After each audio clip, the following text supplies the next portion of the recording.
video kamu itu direkam. Pas direkam kayak munis duit untuk duit girang, untuk bojo girang, pokoknya untuk yang duniawi itu girang. Bareng bar salat biasa-biasa wae.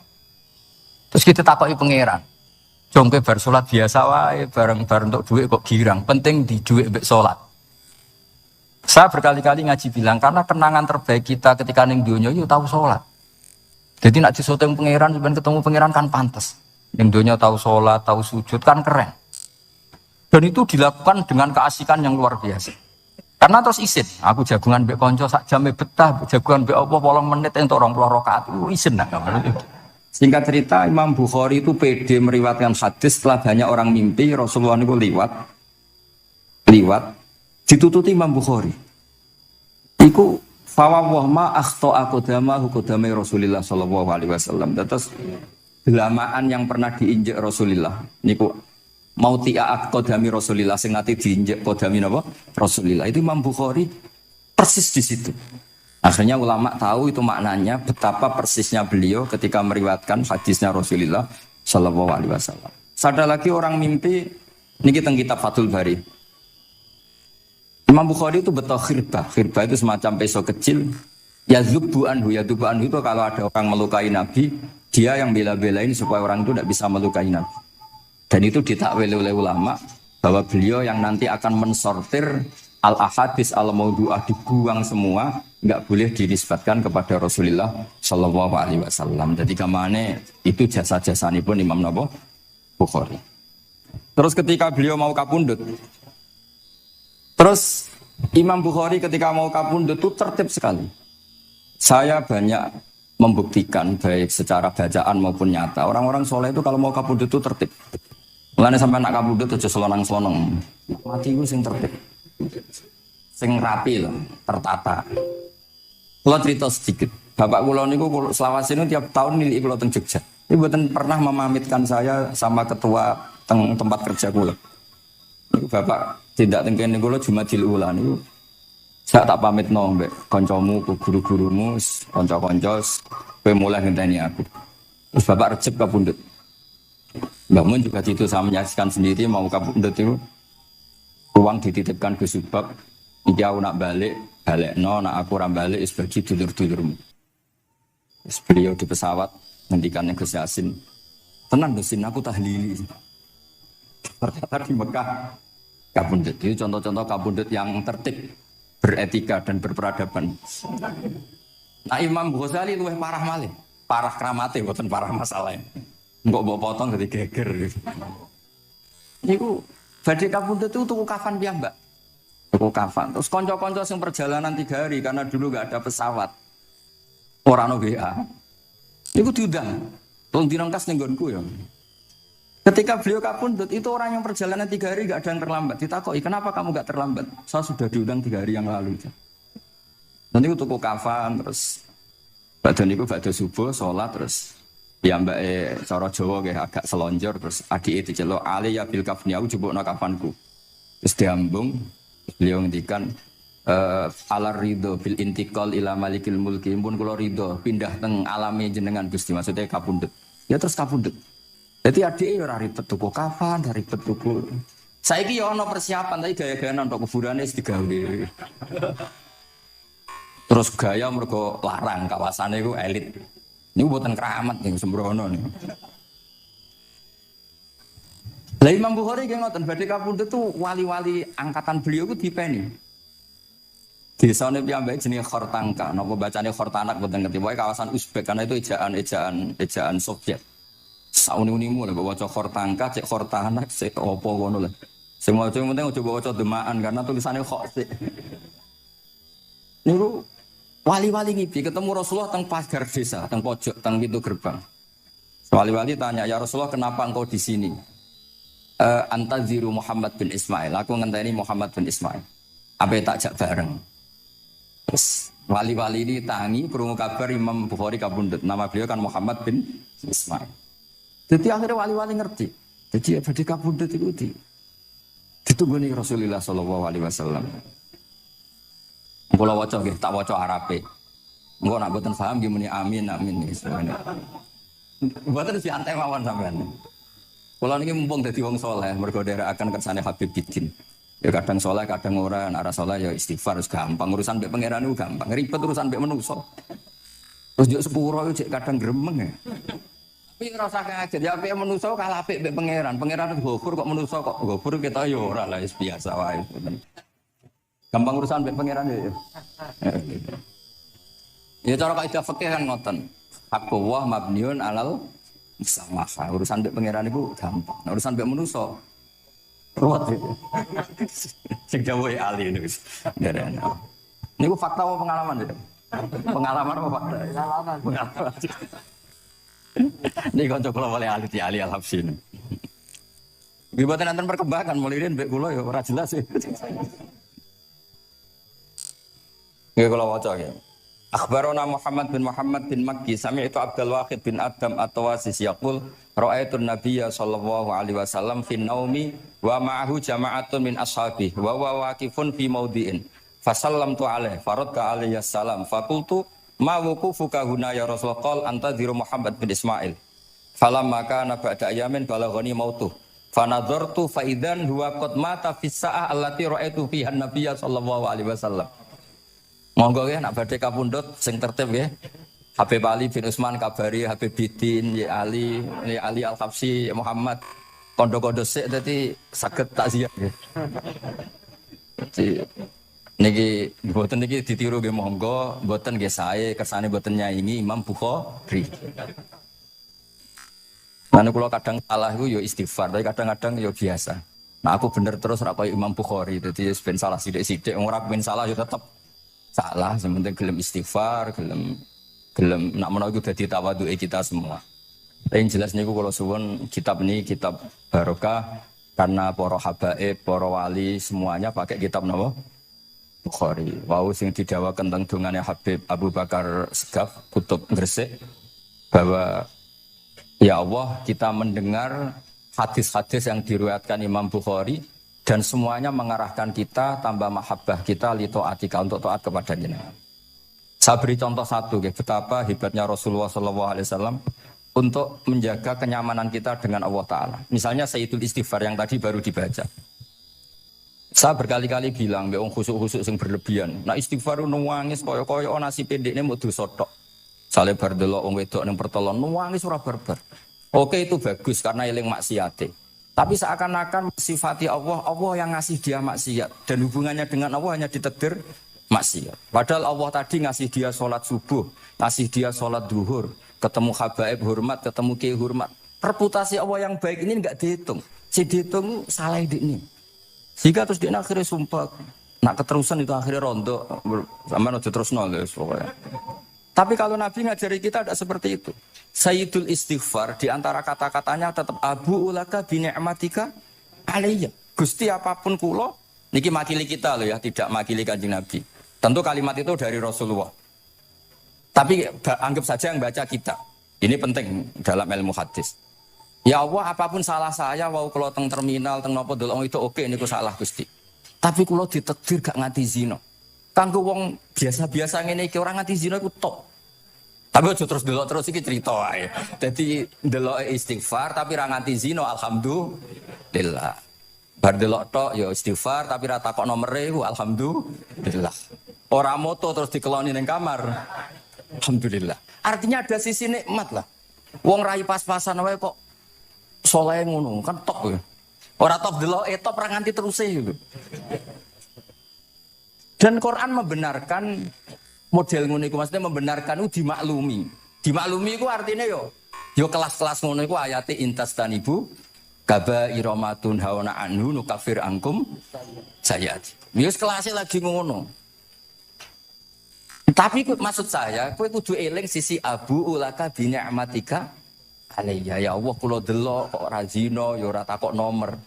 Alhamdulillah Gusti jenengan tesih ngreksa kula. Tapi kok terus wa abu bidambi tapi apa Gusti kula delok bareng nggih sepuro Gusti.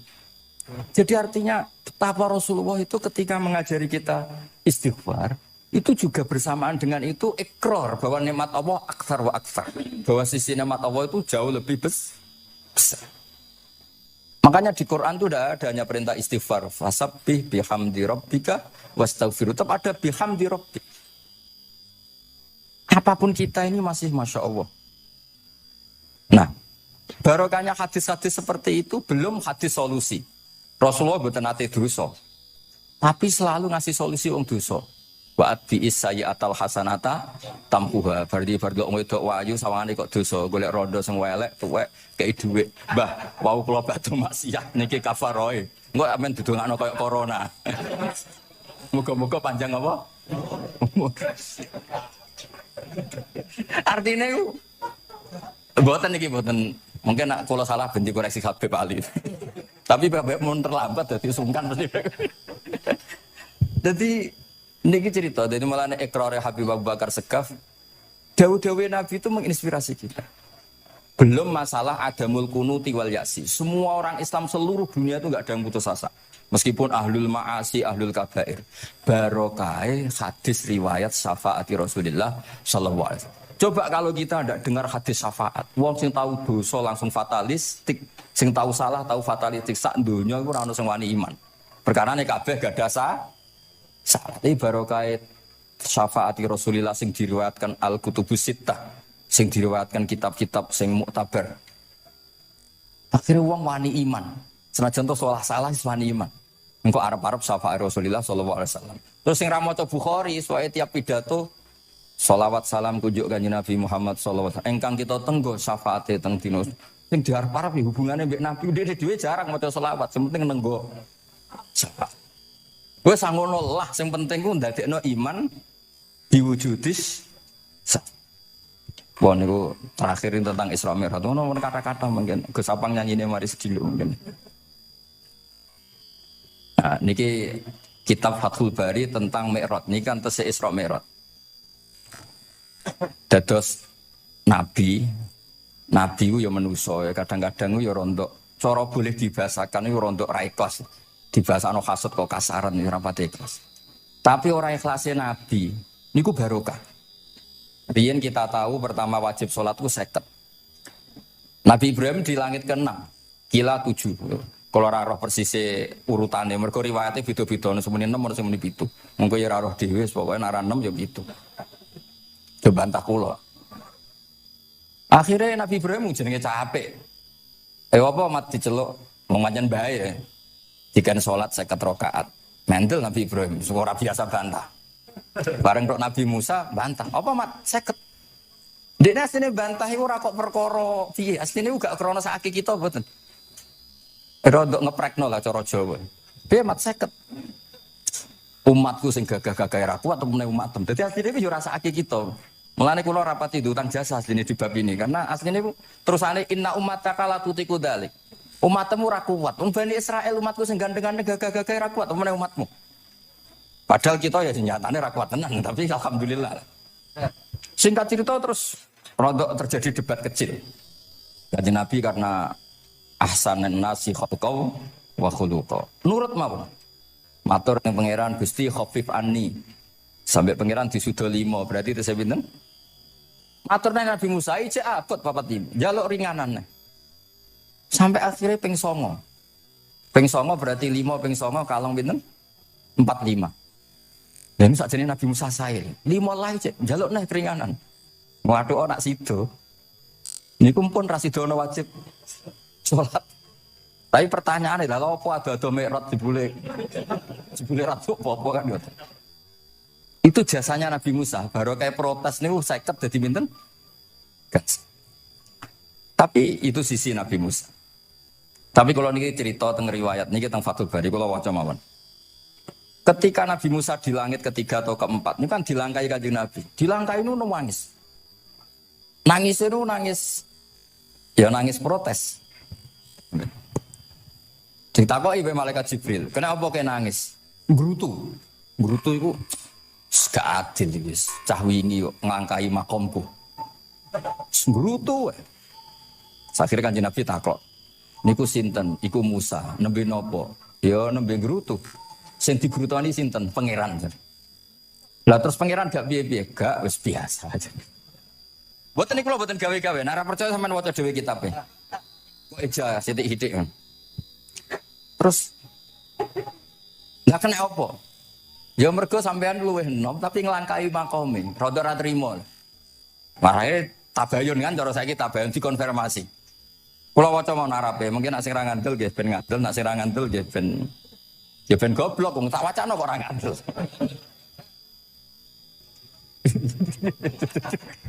Dari Ali. Kula waca mau narape, niki top tenan nih, wis romerat tenan nih. Teng kitab kula halaman 613 juz 7. Jadi sampean saged ngecek malih, misalnya itu halaman nggih. Apa ya? Bab ya, babnya ya di bab. Bismillahirrahmanirrahim. Niki jelas sampean jarang maca iki. Apa ora tahu ya? Jarang ora tahu parah deh. Parah gak nate. Niki kanca kula mulai alit niki teng sarang. Jadi kula niku de kanca Habib Zen, niku kanca mulai alit. Alhamdulillah nganti tuwa ora ono perkembangan ya tetep kanca maksudnya iku. Ya sudah jadi kiai, nak masalah materi sudah tambah juga ya. Umat ya tambah akeh, tapi hubungan akrabnya tetep sepawancet. Engger ketemu ya pikirane ngopi, rokok. Nah, kalau sana perkembangan ya gak rokok ya termasuk. Tapi kalau cara fatwane Mbah Nafek salah. Rokok cara kowe apa, Hak? Misalnya ke darani haram, kowe sing salah. Ning dinggon barang haram diobong. Aduh, kelar.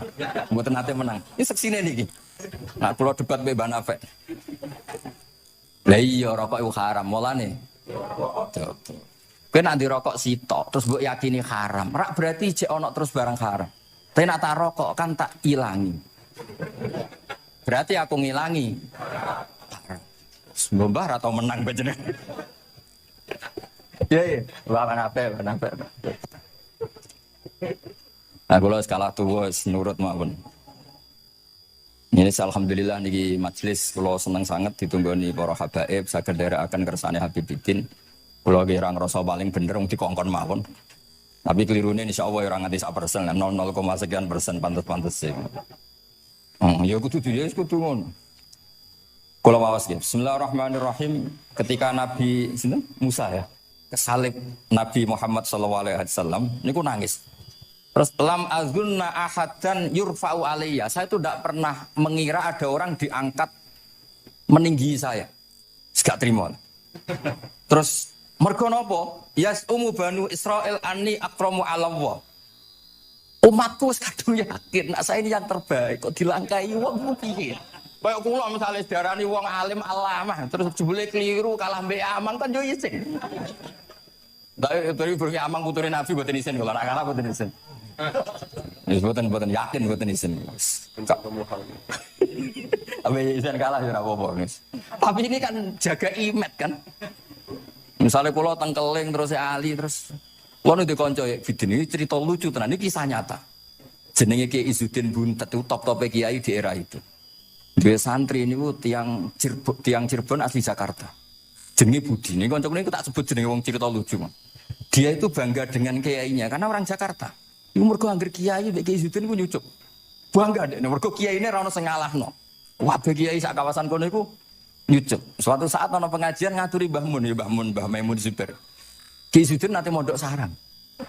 Bareng wonten Mbah Mun Kiai Izzuddin nyucuk. Niku bocah niku teng tingkat 2. Aduh, kiai ku keok. Enggak terima.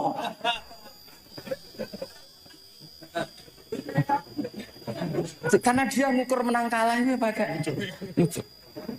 Mulane kula tak biasakno nak mbek wong sepuh nyucuk, mbek ben tawaduk. Semoga kuwatirku nak ono wis ben santri kula aduh Gus Mbak Kiok wis akeh kelah. Sementing tawaduk. Lho akhirnya cah niki niku Mbak Don niku pamit wae mondok teng sarang. Karena dia ndak ingin punya kiai yang nyucuk. Oleh muni aduh kiaiku keok. Niku kiai itu diceritani guyu ra barbar. Yus, dia kok kalah. Lagi Nabi Musa itu ya nabi ya manusia. Bareng Nabi Muhammad ngelangkai makome. Ya Allah lam azunna anna ahadan yurfa'u alayya. Mbok sampean maca yurfa'u mbok yarfa'u wis boleh. Sauni-unimu lah. Sementing aja yurafi'u aja yarfa'. Sauni-unimu lah. Enake apa? Diangkat sak dhuwurku apa? Apa ya sampean maca milih apa ya? Bebas. Apa ya nama ucap yurfa'u. Yurfa'u. Mesti nek mergo ngarepe wong akeh. Saake kula maksudnya nak. Akhirnya terus ditanya sama malaikat Jibril, "Kenapa kira-kira kan?" Wahu yaz'umu banu Israila anni akramu 'ala Allah wa hadza akramu 'ala Allah minni. Ini urusan nama. Umatku wis yakin saya ini nabi masalah kan cara image. Kaya wong elek pacaran terus kancane luwih ganteng kan ya mriyang kan. Mulane kabeh iku anggere pacaran mesti ngajak kancane sing luwih elek. Niku pengalaman. Masalah kan. Kaya ustaz, nang kiai apa kiai ning desa-desa mau ngajak kancane sing luwih alim, masalah ya. Golek penderek sing serah apa-apa lah kira-kira. Kalau termasuk di nyali, ngaji ngajak ya amang ngedal ngalim. Kalau termasuk kiai di nyali. Bon. Walau kana hadza wahdah hana aliyya. Maksudnya nak aku kalah mbek Nabi Muhammad gak apa-apa lah. Secara pribadi aku kalah gak apa-apa. Oke. Pancen iki sing dipilih aku kalah gak apa-apa. Walakin ma'ahu ummatuhu wa hum afdhalul umam indallah. Lho nak antar ketua kalah aku ora masalah oke. Lho tekan sak umatku yo kalah. Dadi gak trimo. Dadi wong ra trimo iku yo oleh sithik-sithik tapi Nabi Musa wae ora trimo. Terus walakin ma'ahu ummatuhu wa hum afdhalul umam indallah. Jadi sampean-sampean iki itu orang yang digugat Nabi Musa. Monggo di Fatihai kersane mboten gugat. Jadi nak pas kalah mbek Nabi Muhammad itu pun ikhlas ya, tapi bareng kalah mbek antar umat kalah niku gak trimo. Walakin ma'ahu ummatu wa hum afdhalul umam indallah. Lah niki sing lucu. Qala Jibril, hadza Musa.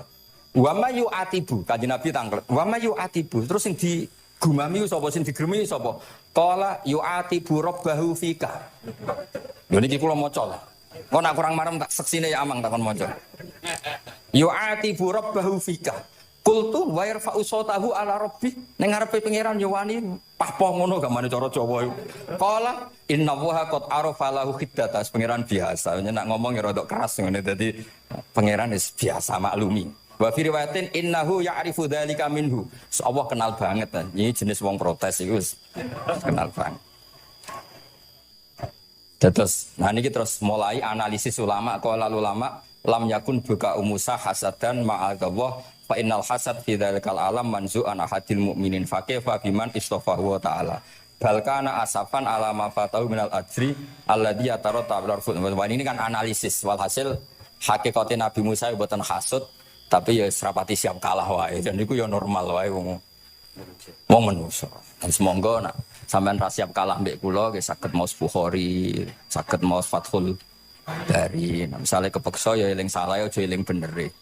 Tapi sampean kok nantang Qur'ane nak salah ditulis sito, nak bener ditulis 10. Mulane kalau nak salah ya kira-kira cek duwe 9 lah. Mergi 10 dikurangi pinten? Setengah. Tapi mboten penting lah. Yang penting niki kula cerita. Kalau seneng buatan krono ngerasa paling bener buatan saged akan kersane Habibidin, para habaib, para kiai. Kalau posisi makmur diminta, kalau suwun niki nambahaken mahabbah kita tentang Rasulullah Shallallahu Alaihi Wasallam. Apalagi tadi saya minta ijazah Habibidin karena dapat ijazah dari Habib Salim bin Umar bin Muhammad Asgaf. Ijazah dari Habib Abu Bakar Segaf tentang doa Khatmul Bukhari dan tadi doa yang luar biasa. Jadi saya pastikan bahwa kita seperti ini tuh barokahnya riwayat sahihah. Andaikan kita ngikuti riwayat misalnya murtakibul kabirah itu kafir, orang melakukan dosa itu kafir. Kayak apa umat Islam akan habis karena semuanya yang pernah salah akan merasa kafir dan merasa repot. Ini barokah ahadisus syafa'ah, barokahnya ya pokoknya asalnya semuanya punya harapan nanti ketemu Allah itu untuk syafaat. Barokah itu harapan mereka tetap jaga iman, jaga kebaikan-kebaikannya, enak menawa semua itu bisa menghapus kesalahan. Jadi agama ini selalu datang bawa solusi. Oke, semua manusia kulubani Adam khotoun, semua potensi salah. Al-insan makhluk khoto apa? Tapi Nabi ngasih solusinya. Wa'at bi'is sayyi'atal hasanata tamhuha. Atau kalau di Quran innal hasanat yudhibnas sayyi'at. Dan ini membantu kita, menguatkan kita. Bahkan ada beberapa riwayat yang mangkala lewat dakhalal jannah terus macam-macam Bapak injana wa insaroko macam. Bukan pernah kita tidak pernah mensyariatkan hal-hal yang buruk, pasti tidak pernah. Tapi jangan pula yang pernah buruk kemudian ditutup pintu tobatnya, tidak seperti itu agama. Pintu tobat tetap maftuh sampai matahari terbit dari barat. Terus niki kula maos teng kitab kula niki kersane niki seksine ben loro. Niki ya amang takkan maca muliyas umu banu seben ya ben barokah. Niki muliyas umu banu seben. Ya umu banu seben. Benar.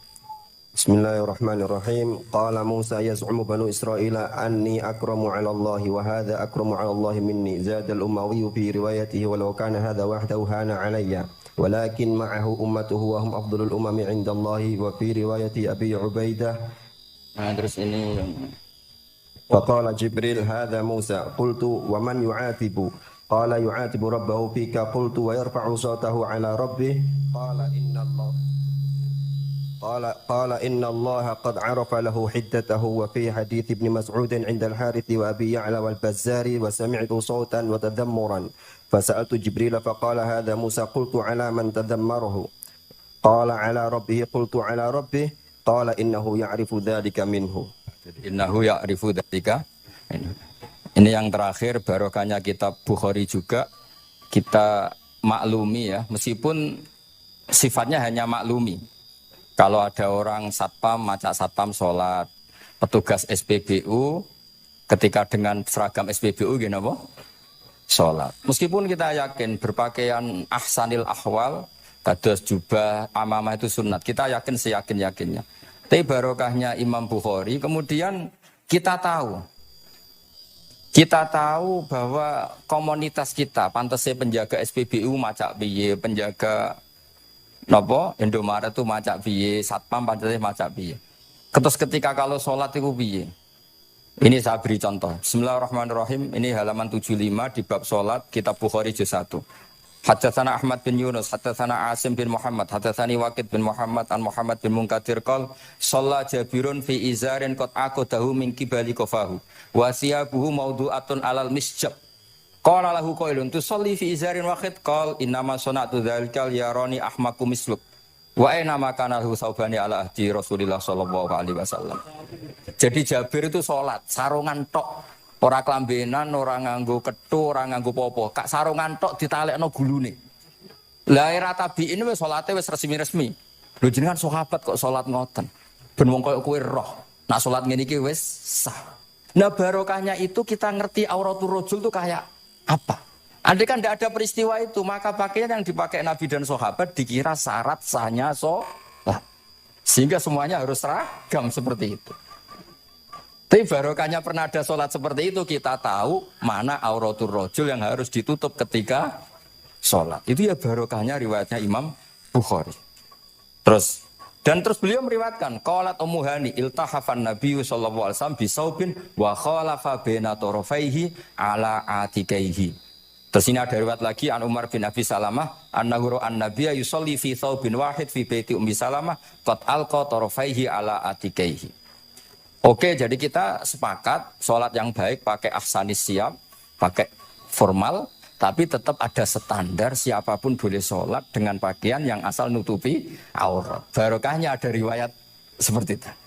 Lagi-lagi riwayat ini berkah sekali. Makanya kalau matur nuwun sangat hormat adat-adat para habaib yang selalu khataman Bukhari, adat-adat kita yang selalu baca kitab-kitab madaih, kitab-kitab semuanya kita harus syukur, semuanya itu mengawal mazhab ahli sunnah wal jamaah. Dan saya baca seperti ini, kenapa saya bawa kitabnya, biar yang punya kitab bisa nyari di kitab masing-masing.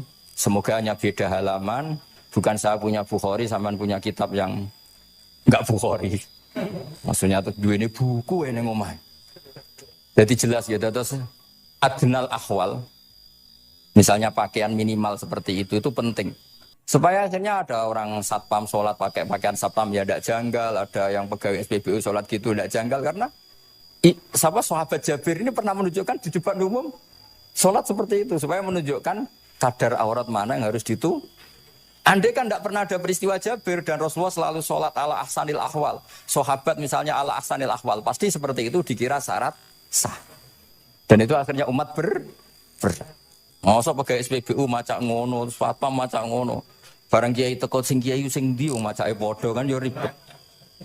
Jadi kabeh iku berdasar napa ilmu. Quran itu turun itu kan mustameknya, pendengarnya itu zaman itu kan orang kafir semua.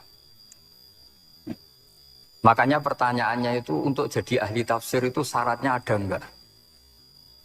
Ya syaratnya ada, harus paham itu. Lalu syaratnya paham itu apa? Untuk Quran itu syaratnya satu, ya dapat hidayat itu. Karena kalau kita pakai standar apapun itu tidak bisa. Karena banyak orang kafir dulu karena punya pengetahuan yang baik tentang uslubul kalamil Arab, itu Quran turun itu memahami dan faham. Ini termasuk yang diceritakan Shahibus Shahih, yaitu Imam Bukhari. Imam Bukhari itu cerita ada orang namanya Jubair bin Mut'im, itu kafir. Saya ulang lagi ya, Jubair bin Mut'im itu kafir. Dia datang ke Madinah untuk negosiasi Asra Badrin, tawanan perang Badar. Delalah pas itu Rasulullah SAW memimpin sholat maghrib, baca surat Wattur wa kitabim mastur fi raqim mansyur. Si Jubair ini mendengarkan itu kok enak. Nah dia mulai argumentasi kekafirannya terganggu, logika kekafirannya terganggu. Itu ketika Allah mulai mempertanyakan am khuliqu min ghairi syai'in. Kalau kalian merasa Tuhan, bahwa kamu itu merasa hidup tanpa pencipta. Ya sudah, kalau kalian merasa Tuhan sebagai subjek, sebagai aktor sejarah, kalian harus khuliqu min ghairi syai'in. Manusia itu diciptakan tanpa pencipta. Atau amhumul khaliqun, atau kalian memang pencipta. Lalu kalau kalian pencipta, pertanyaannya Allah, am khalaqus samawati wal ard. Apa kalian semua atau mereka yang kafir itu pencipta langit dan bumi? Terus bala yuqinun, pasti mereka tidak pernah berpikir sebagai pencipta langit dan bumi. Walhasil ketika surat itu selesai dibaca, Jubair bin Mut'im langsung menemui Rasulullah SAW. Terus dia masuk Islam. Ya, terus dia masuk apa? Islam.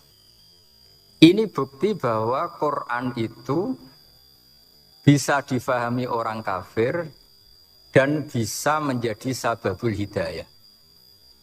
Sebab itu saya pastikan jika Quran itu dikaji orang non-muslim dengan niat belajar, itu harus diberi hak. Wa in ahadum minal musyrikin astajaroka fa'ajirhu hatta yasma'a kalam Allah summa ablihu ma'manah. Jika ada orang kafir minta akad aman supaya dia bisa belajar Quran, harus diberi hak.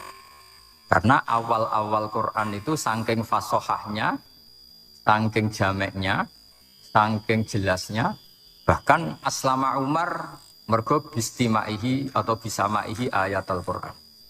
Wakadhalika aslama Jubair bin Mut'im juga ketika mendengar ayat Quran. Pertanyaannya kan, dia ketika mendengar itu muslim apa masih kafir? Masih apa? Kafir. Dan aslama setelah mendengarkan ayat apa? Quran. Ini nanti saya terangkan secara logika mukjizatnya. Terus ini sekaligus pamit kalian pengurus Menoro, juga utamanya Pak Najib, ya Haji Najib. Saya akan suasananya ngaji seperti ini dan insya Allah selalu pakai Bukhari di bab Fadhailul Quran atau Mukjizatul Quran. Nanti setelah niki do ngopi mulai uteke itu merap. Ning Jawa itu ribet, niki cara disiplin ngaji wis kriminal. Kok ono kopi, ono ngaji, mesti wong eling kopi sih. Sajane cara disiplin ngaji itu kriminal. Tapi wong niki boten disiplin dadi dimpun. Kula waca guys. Bismillahirrahmanirrahim. Ini cerita Islamnya Jubair bin Mut'im. Yes, di Bukhari saya juz 3 halaman 193, kalau di Fathul Bari juz 9 halaman 583. Ini nanti ngaji sampai jam 3. Jadi kalau jam 3 top. Oh yang kita sampean seneng nganti jam 3. Nah kita ora paham nggih seperempat jam. Nggih, haddatsana al-Humaydi, haddatsana Sufyan, qala nggih qala haddatsuni ani Zuhri an Muhammad bin Jubair bin Mut'im an abihi. Qala sami'tu Nabiyya sallallahu alaihi wasallam yaqra'u fil maghrib bitur. Falamma balagha hadhil ayat am khuliqu min ghairi syai'in am humul khaliqun. Terus am khalaqus samawati wal ard bal la yuqinun am indahum khazainu rabbika am humul musaytirun. Kada qalbi ayatiron. Kada meh-meh apa qalbi ati ingsun iku ayatiro yang to terbang apa qalbi. Hampir hatiku itu hilang, nyaliku sebagai orang kafir itu hilang karena argumentasi saya kalah. Kalah itu ya kalah. Jadi karena Allah itu sangat rasional. Saya berkali-kali kalau ngaji bilang Allah itu zat paling fair, paling kalau boleh dibahasakan tuh ngajak kita sangat-sangat rasional. Saya berkali-kali ngaji bilang untuk menafikan Tuhan selain Allah itu Allah secara nantang itu sederhana sekali. Qul ara'aytum ma tad'una min dunillah aruni madza khalaqu minal ardi am lahum syirkun fis samawati. Kalau kalian punya Tuhan selain saya, kata Allah tidak apa-apa. Asal yang kamu tuhankan itu punya reputasi lah. Ketika aku bangun langit itu ya urun-urun tau apa. Melok gawe langit ora, urun semen ora, kok melok jadi pangeran piye. Jadi aruni. Yang kamu pertuhankan Fir'aun Namrud, ketika aku bikin bumi itu di mana? Kan tidak ikut. Tahu-tahu lahir di bumi, tahu-tahu sebagai Tuhan. Ini apa-apaan. Jadi aruni madza khalaqu minal ardi am lahum syirkun fis sama. Jadi kalau kata Allah, ini yang pikirannya Jubair bin Mut'im, enggak apa-apa, kamu tuhankan selain saya kata Allah, tapi am khalaqus samawati wal ard. Apa Lata Uzza Hubal punya reputasi menciptakan langit bumi? Enggak kan bala yuqinun. Lalu Namrud, Fir'aun dan sebagainya am khuliqu min ghairi syai'in. Apa mereka itu lahir sendiri tanpa pencipta? Enggak juga kan? Logika-logika itulah yang menjadikan Jubair bin Mut'im, Sayyidina Umar, Khalid bin Walid, banyak yang menjadi masuk apa? Islam. Tapi logika yang dibangun Quran ini kita sudah mulai lupa. Karena tadi surat iki kasih ini saake Quran. Pakiah mari duwe raat nyepet nawang mati kan sudah kasih itu sudah. Jadi bayan arah mati-mati diwacana surat napa? Raat. Dia lupa secara fikih itu hukumnya gimana itu? Apa qatil enggak? Ada orang mau mati, tidak mati-mati. Kamu bacakan ro'at langsung mati. Ini pembacanya ini kotil apa enggak? Ini harus dibahsul masail di Masjid Menara. Karena sebelum dibacakan ro'at itu enggak mati-mati. Setelah dibacakan, mati. Ini kategorinya itu kotlun ambil khotok apa khotok. Sibul khotok apa. Jadi Quran itu menjadi hilang mukjizatnya. Kalau kita terus ngomong kasiat. Waqi'ah, mari di duwe. Ro'at, nyepet nawang apa? Mati. Terus surat Baqarah itu mari tolak napa? Apa terkenalin? Tolak santet ya? Ya sebetulnya enggak apa-apa tapi yo saake Qur'an lah jangan ya tetap fungsi dasar Quran ya baru napa?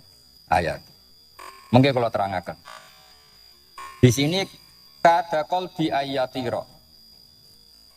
Kalau wasi tegene Fathul Bari. Ka'annahu inzi'ajun inda sama ihadil ayat atau inda sima ihadil ayat. Kalau mau coba 2 kali karena kalau sampean di guru sing macane simak. Guruku mau coba simak Gus Bak sama tak waca ping pindho inda sama ihadil ayat untuk inda sima ihadil ayat. Li fahmihi ma'naha wa ma'rifatihi bima tantum manathu. Fa fahima al hujjata fastadrakaha billati fi tabih. Wa dzalika min qawlihi am khuliqu min ghairi syai'in. Bisa terus sampai amkhuliku al makna amkhuliku min ghairi khaliqin.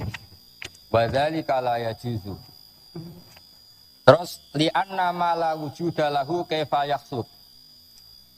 Wa idza batalal wajhani qamatil hujjatu alaihim bi anna lahum khaliqan.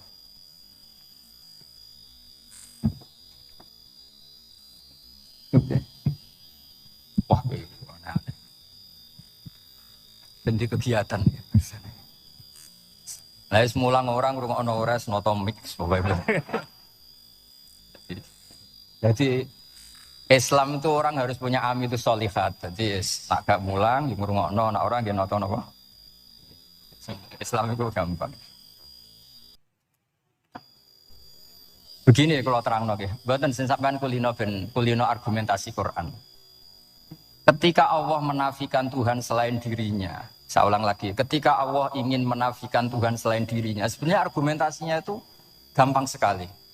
Kita tahu di awal juz 6 misalnya qul ara'aitum ma tata'una min dunillah, ara'aitum di tafsir-tafsir akhbiruni. Coba saya kasih tahu ara'aitum di mana apa?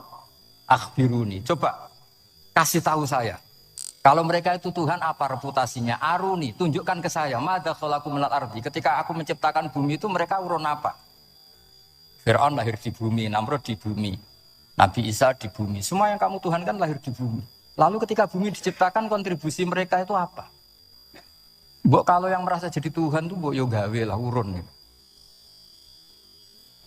Gampangane iku yo wong iku ana kualifikasine. Nek dadi kiai iku yo tau mutolaah. Tahu ngaji bafael macam-macam lah soalnya. Nak dadi wong sugih iku syaratnya ya diwarisan atau pekerja keras kan kabeh ono syarat. Maksud dadi pangeran tanpa kualifikasi. Jadi presiden yang menang di pemilu ini. Ini jadi Tuhan kok tidak punya reputasi aruni madza khalaqu minal ardi am lahum syirkun bisama. Kok jadi Tuhannya bumi ya reputasinya menciptakan bumi. Lah Jubair bin Mut'im itu orang kafir, saya ulang lagi orang kafir. Terus Allah membombardir dengan argumentasi am khalaqus samawati wal ard.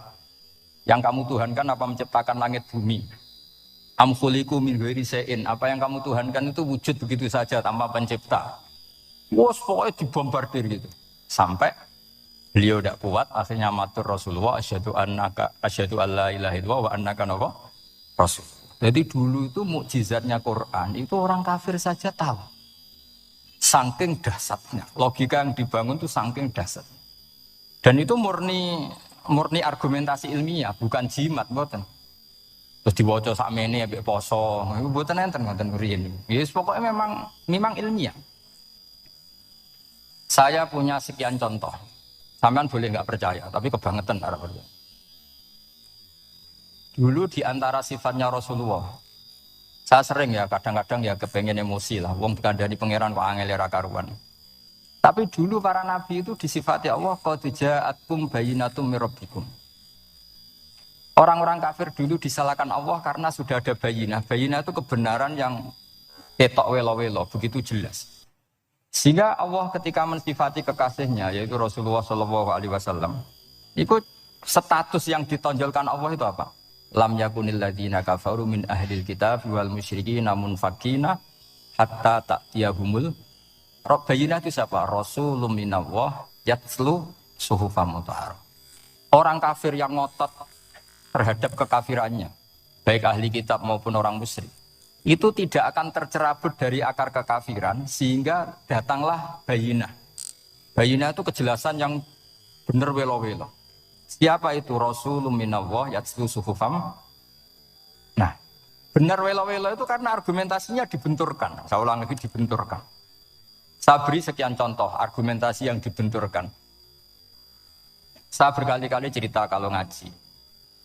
Lama sekali, ya saya ulang lagi, lama sekali cara berpikir orang kafir, entah kafir Cina, entah kafir Quraisy itu sama. Di mana-mana Tuhan itu penyelesai problem. Pikiran mereka, kalau problem itu banyak ya Tuhannya harus banyak. Makanya ada dewa petir, dewa dewi keberuntungan, macam-macam. Di orang kafir jahiliyah juga sama. Ini Tuhan spesialis hujan, ini Tuhan apa, sesuai fungsinya. Sehingga ketika Rasulullah itu datang membawa konsep satu Tuhan, mereka protes. Disebut aja'alal alihata ilahaw wahida inna hadza la syai'un ujab. Masa Tuhan satu, padahal problem kita ini banyak. Inna hadza la syai'un ujab, ini aneh. Tapi Nabi secara telaten adu argumentasi. Kalau kamu sebagai pembantu, sebagai budak, lalu majikan Anda banyak, semuanya punya perintah yang beda-beda. Kamu suka apa enggak? Ya enggak suka Muhammad. Enak mana majikan banyak sama majikan satu? Ya enak satu. Tuhan kamu itu majikan kamu. Kalau Tuhan kamu majikan kamu, kalau Tuhannya banyak, perintahnya beda-beda, habis kamu. Ya sudah, Tuhannya satu saja. Itu namanya bayinah. Bayinah itu argumentasi yang enggak terbantahkan. Nah itu yang disebut hatta ta'tiyahumul. Itu disebut doroba wa mathalar rajulan fihi syuraka umutasyakisuna wa rajulan salamal lirajul. Hal yastawiyani masalah alhamdulillah. Jadi ketika mereka dijak argumentasi, oke mat. Kalau majikan banyak itu gak enak, enak majikan satu. Warob hukum sayyidukum, Tuhan kamu itu majikan kamu, maka enak satu.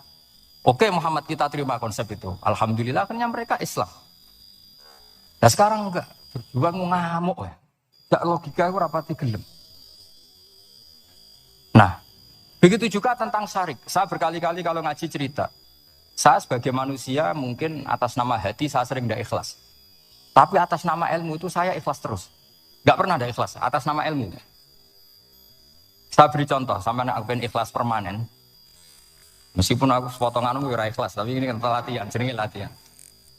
Nah ini saya beri contoh, nanti setelah pulang ngaji ini pasti ikhlas. Secara ilmu paling enggak.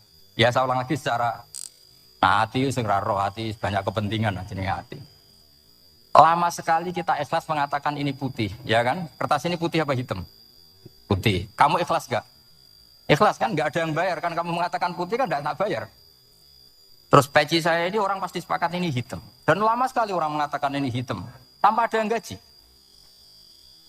Nah kenapa kita ikhlas? Karena memang faktanya ini putih. Sehingga kita katakan putih. Peci hitam, faktanya juga hitam. Sehingga kita katakan. Pertanyaannya, kenapa ketika Allah kamu katakan Tuhan, kamu udah ikhlas? Padahal kamu mengatakan ini putih-putih, gak ada yang gaji juga mau. Alasannya apa? Karena ini fakta. Dia betul. Sekarang Allah Tuhan itu fakta apa enggak? Fakta. Loh kenapa untuk mengatakan Allah Tuhan kamu nunggu apa? Itu ngawur tau cara ilmu. Boten ngawur boten. Ngawur kan?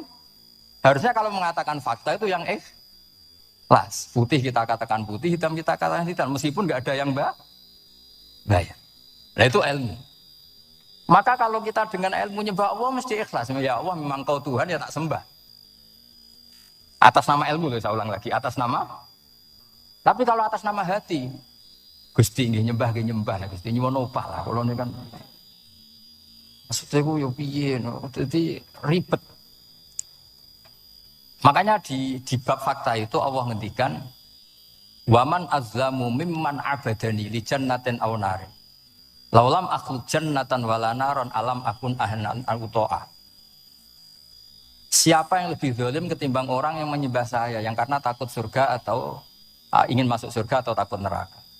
Andaikan saya sebagai Tuhan tidak menciptakan surga atau neraka, apa terus saya tidak dituhankan? Umpama pangeran raga swarga neraka tetap pangeran orang. Tetap pangeran kan? Jadi ilmu itu beda dengan rasa. Ilmu itu pasti objektif. Nah, dulu saya ulang lagi, orang kafir itu dijak begitu itu mau. Sehingga ketika mereka Islam hari pertama saat itu juga langsung ikhlas karena logikanya permanen. Saya beri contoh. Orang kafir itu kan pernah nganggap fungsi Lata, Uzza, Hubal, Manat itu setingkat sama Allah.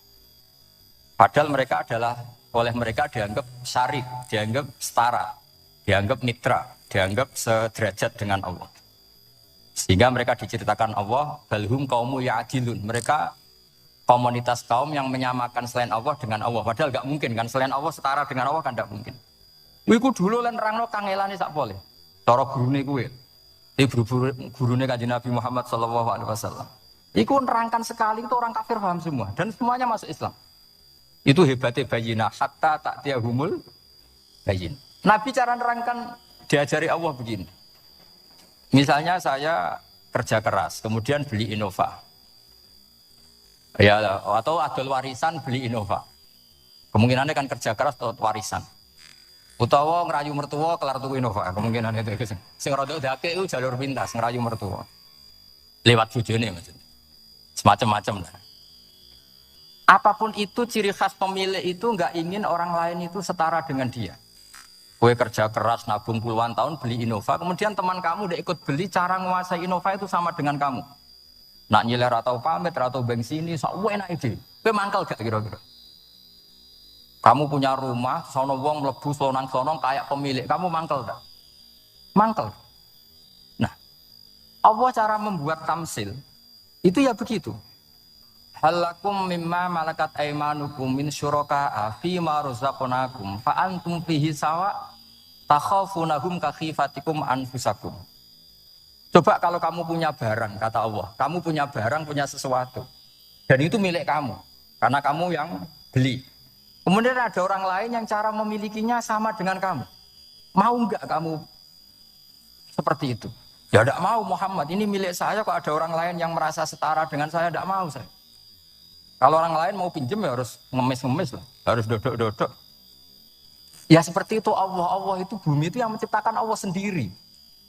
Kemudian kamu menyertakan orang yang dia ikut menciptakan setara dengan Allah. Ini apa-apaan? Oke, Mak. Kalau gitu Allah la syarikalah.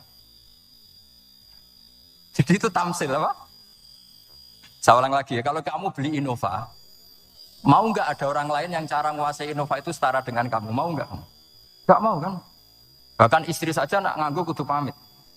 Nah lagi nengan, arah nengan ya oleh. Tapi apapun itu kan tetap saja harus pamit. Harus prosedur, namanya ndak ikut punya. Nah itu kemampuan ini yang mulai hilang di umat Rasulullah. Jadi Nabi itu punya fatona. Fatona itu kecerdasan untuk memberi penjelasan. Disebut orang kafir itu tidak akan infikak, tercerabut dari cara berpikir mereka. Munfakin hatta ta'tiyahumul. Lah bayina itu siapa? Rasulun minallah yadlu sufufam mutahhar. Jadi Nabi itu kalau memberi penjelasan itu gampang sekali. Baik itu penjelasan akidah maupun penjelasan fikih. Dulu di Medina itu abkhosun nasi kailan. Orang Madinah itu orang paling curang kalau dagang dulu sebelum Rasulullah datang. Jika misalnya mau beli pelem itu mangga itu, pentil ya dihitung pelem. Jadi busron itu kurma pentil ya dihitung kurma. Misalnya pulaan pari, hijau hijau wis dituku, padahal urung jelas jadi padi. Dan nanti kalau kena badai angin, ya sudah, apa itu uang itu nggak kembali. Ketika Rasulullah datang, Nabi mau tanya, dong ke tuku apa? Tumbas pelem. Sekarang satu pohon pelem dituku 2 juta, itu rego pelem tak rego pentil. Mbak sampean jawab ya? Pentil kan gak regane, sak meneh nih. Nggak ketika dibayar 2 juta itu rego pentil apa rego pelem? Pentil loh. Ketika pentil sakmene dituku 2 juta satu pohon itu rego pelem karo rego pentil. Pelem kan? Sekarang faktanya pentil apa pelem? Pentil. Makanya Nabi terus tanya. Qul ara'aitum in mana'allahu as-samrah fa bima yastakhilu ahadukum mala akhi. Banyak tak apa loh hadis-hadis. Andaikan nanti pentil ini kena angin, kemudian 2 juta itu bayari apa? Diarani bayari pelem rantuk pelem, dibayari pentil itu wargane 2 juta, dipangan ora kena. Akhirnya orang Madinah sadar betapa buruknya sistem perdagangan mereka. Wong pentil kok diregani 2 juta. Semenjak itu ada fikih boleh jual pentil itu ba'da budui sholahiyah setelah jelas-jelas jadi pelem. Paham ya? Dan Nabi cara nerangkan gampang. Fabima yastakhillu ahadukum mala akhi. Lalu alasan halal itu apa? Kamu mengambil uang 2 juta atas nama apa? Atas nama pelem ya Rasul di peleme. Atas nama pentil, mosok pentil regane 2 juta. Jadi akhirnya orang Madinah sadar semenjak itu tidak jual buah-buahan qobla budui sholahiyah sebelum kelihatan berstatus napa? Tamroh buah. Jadi Nabi itu orang yang kalau menjelaskan itu gampang sekali. Dulu itu Nabi pernah dibully orang Bedui. Nabi pernah ngendikan la adwa wala tiarota wala hamah. Tidak ada penyakit menular. Ya ada orang Bedui itu iseng. Iseng itu ya iseng. Ada unta gudiken, dijejero unta waras. Akhirnya sing waras melok gudiken. Si Bedui ya rodok kurang ajar. Rasulullah ditimbali. Ya rodok kacau gitu. Alhamdulillah agak orang kudus nih. Ya Rasulullah katanya engkau tidak ada penyakit menular. Ini onta ini tidak gudikan, tak jejeri yang gudikan ikut gudikan. Terus Nabi banget pinter ya. Dikira Nabi itu kan kalah ya. Nabi jawabannya enak. Paman adal awala. Semua rawi membaca al awala. Paman Paham? Mongko te sapa ada maringi nular sapa man al awala sing pertama. Ya nek iki jaremu ketularan iki. Lah iki ketularan sapa? Sing pertama kudiken. Wah iku asli lah ya maksudku ya sing iki. Jadi Nabi itu gak pernah kalah kalau argumentasi. Nah sekarang banyak umatnya Nabi, tambah soleh itu tambah rapati iso mikir biasanya. Makanya Mbah Mun terkenal bikin jargon zada khuzuan, zada jalan. Karena kemampuan fatona itu juga harus diwaris. Saya beri contoh ini ngaji hujah, ini masih ngaji tentang Quran. Biar kamu tahu kualitas Quran itu mukjiz betul. Ini tak bacakan 2 kitab yang permanen itu Bukhari. Saya bawa usul fikih yang dikarang Abu Bakar Al-Baqilani, gurunya Imam Haromen. Jadi mbah gurunya Imam Ghazali. Imam Ghazali ngaji Imam Haromen. Imam Haromen ngaji namanya Syekh Abu Bakar Al-Baqilani. Itu orang top, orang terkenal sekali. Itu ngarang kitab namanya I'jazul Quran, itu yang dipakai hampir semua ulama itu. Saya pernah belajar itu pas musim haji. Saking sakralnya kitab itu tak baca berkali-kali pas musim haji I'jazul Quran. Orang kafir itu kan otaknya sudah error. Tapi kandanannya angel. Dan itu kalau kita salah ngelola argumen itu bisa kalah. Ya. Saya beri contoh. Ketika Nabi Musa memaklumatkan sebagai Nabi, itu Fir'aun tanya, Wama Rabbul Alamin. Lalu Tuhan Rabbul Alamin itu siapa? Jawabnya Musa agak normatif, Rabbus Samawati wal Ard, yang nuhani langit dan bumi. Fir'aun enak aja gampang. Ma'alim tulakum min ilahin wiri. Saya jalan-jalan kemana-mana yang dituhankan di bumi saya. Berarti ya saya Tuhan. Soal kemungkinan Tuhan di langit. Terus Haman dipanggil. Haman itu arsitekturnya Fir'aun. Ya Haman nili sorhal ali abluhul asbab as-samawati fa'attoli'a ila ilahi Musa. Haman bikinkan piramida yang tinggi. Supaya saya bisa melihat Fir'aun. Tuhannya siapa? Musa. Wa inni la'udzunuhu kadziba. Diulang beberapa ayat. Kadang wa inna la'udzunuhu minal kadzibin, itu ada beberapa ayat. Musa kan kaget. Wah ini nak piramida dadi Fir'aun munggah mesti ra roh pangeran. Waktu saya ngaku nabi ora tau roh langsung pemenang santri ta barang ora roh. Jadi kan Fir'aun Musa akhirnya bingung. Jadi misalnya munggah tenan mesti ra roh Allah. Padahal kata Musa, kata siapa Fir'aun? Ibnili sorhal ali abluhul asbab as-samawati fa'attoli'a ila ilahi Musa. Kemudian saya bisa melihat Tuhannya siapa? Musa. Wah jari Musa, wah prono ya. Nak munggah tenan tetep ra roh Allah, jari Allah gak ono. Wong Fir'aun wis kadung geblek. Angger gak roh berarti gak ono. Apa yang dilakukan Nabi Musa? Beralih argumen. Saya ulang lagi, beralih argumen. Ya sudah, definisinya tidak seperti itu Tuhan, definisinya tak rubah. Rabbukum wa rabbu abaikumul awalin. Saya mengerani buyutem. Wah, itu langsung sak majelis separuh itu iman. Wah, ini nak Fir'aun pangeran, buyut-buyutnya rano pangeran. Karena pangerannya datang terlambat. Ini aneh, pangeran kok. Isik buyutnya piye? Mau buyutnya ra pangeran kok putune. Pangeran. Akhirnya Fir'aun langsung cara Jawa asemane wah entek. Nah, makanya kalau Syekh Nawawi ngendikan, kalau debat kok wis muring-muring wis ra ilmiah. Makanya terus Fir'aun la'at alannaka minal masjunin, tak penjara dia sudah ada ilmiah lagi. Ketika Rabbus samawati wal ardi, Fir'aun masih berusaha ilmiah. Saya kemana-mana dituhankan il ardi maksudnya di bumi. Soal kemungkinan di langit, saya nanti bikin bangunan mau lihat Tuhanmu Musa. Tapi ketika dipojokkan dengan Rabbukum wa rabbu abaikumul awalin, yang nuhani nenek moyang kamu. Entek Fir'aun. Waduh. Aku di bapak di mbah. Mbahku yura pangeran kok putune pangeran. Berarti mbahku tanpa apa? Pangeran. Wah ribet nih. Penjara Musa. Jadi emosi dia karena sudah enggak bisa debat. Jadi semua nabi itu ciri khasnya itu punya kemampuan argumentatif. Makanya nabi itu harus fatona, harus punya kecerdasan.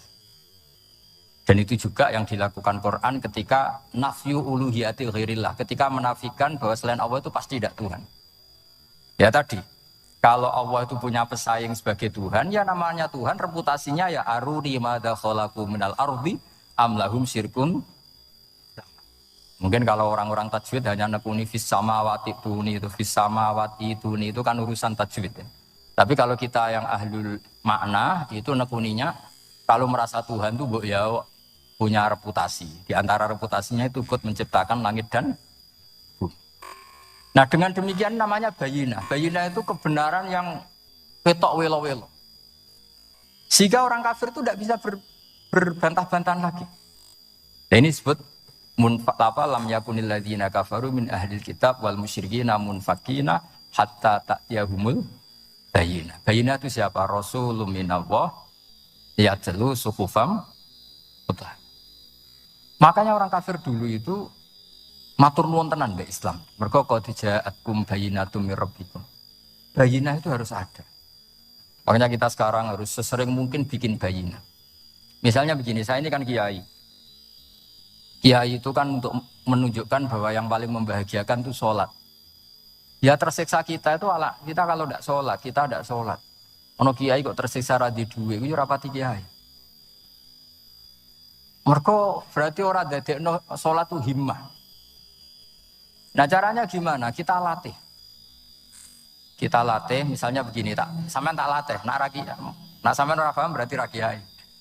Kudu paham, nak paham berarti wis kiai. Suatu saat nanti kita di mahsyar itu kan perilaku kita disuting Allah, direkam, video kamu itu direkam. Pas direkam kowe muni duit untuk duit girang, untuk bojo girang, untuk yang duniawi itu girang. Bareng bar salat biasa-biasa wae. Terus kita takoki pangeran. Dong kowe bar salat biasa wae, bareng-bareng untuk duit kok girang. Penting di duit mbek salat. Mau sini-sini wong, misalnya ketemu pangeran ngoten kan di sini-sini. Beda dengan Rasulullah. Rasulullah itu anggar radi sumpek nonton mloko ngator ngidul ngaron ngidul. Sampai ngendikan arifna ya Bilal, tolong saya kasih istirahat ya Bilal. Ketika Bilal datang ngetuk pintu ya Rasulullah as-sholat, Nabi terus sopan. Karena mau ketemu kekasihnya. Makanya ngendikan wa qurratu aini bis sholat. Sopan. Jenenge bis sholat itu sopan. Saya berkali-kali ngaji bilang karena kenangan terbaik kita ketika ning donya itu tahu sholat. Jadi nak disoteng pangeran, sebenarnya ketemu pangeran kan pantas. Ning donya tahu sholat, tahu sujud kan keren. Nah, hal-hal seperti ini tuh harus dijelaskan. Said Zainal Abidin itu nak sholat itu aslinya mau kepengen 2 rakaat, sholat sunat mau kepengen 2 rakaat. Tapi setelah sholat itu dia merasa ya Allah, matur nuwun jenengan kasih rezeki sholat, sehingga terus sholat lagi sebagai syukur diberi sholat 2 rakaat. Saking syukurnya sholat lagi itu nggak tahu akhirnya setiap hari itu 1000 rakaat. Dan itu dilakukan dengan keasikan yang luar biasa. Karena terus isin, aku jagungan mbek konco sak jame betah, jagungan mbek apa 8 menit entuk 20 rakaat. Itu isin lah.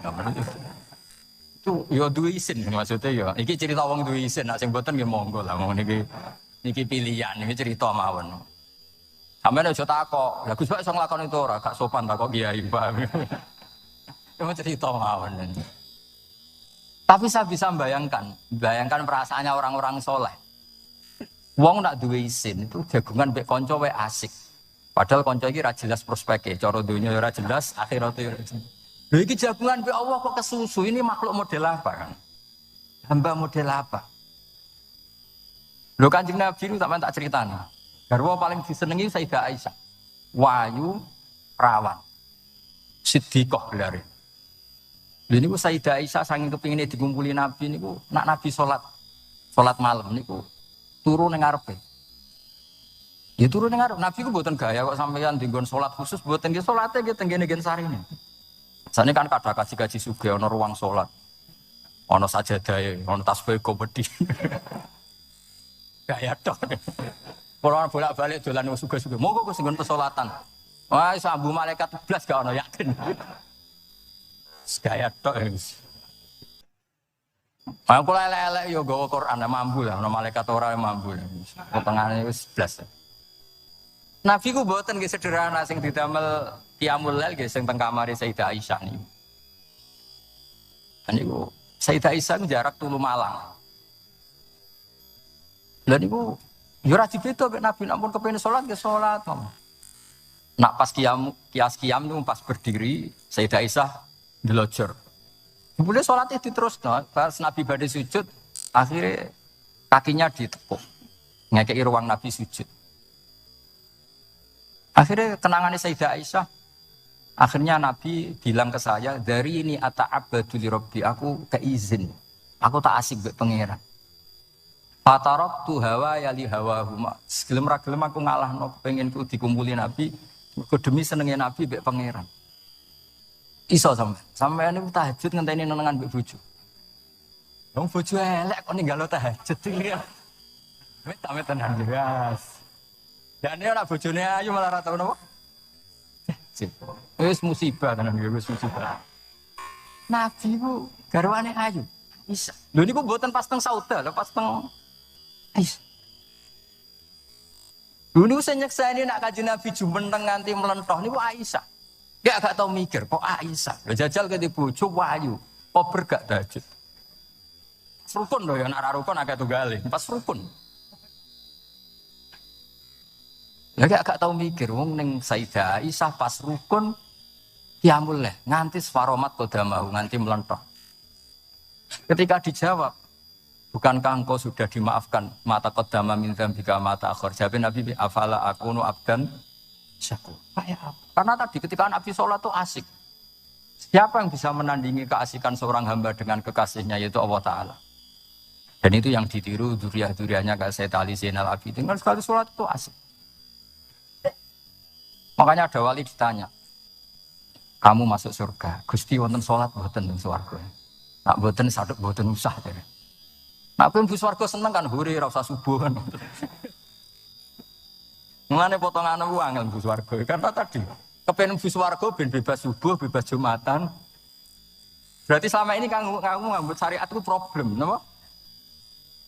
Masalah ya berarti ngambut syariat itu masalah. Ning donya haram nyabu, sebayangno ning swarga ape napa? Nyabu. Mergo ana wa khamril ladzatil lisyaribin lafiya ghulu walahum anha yunsaf.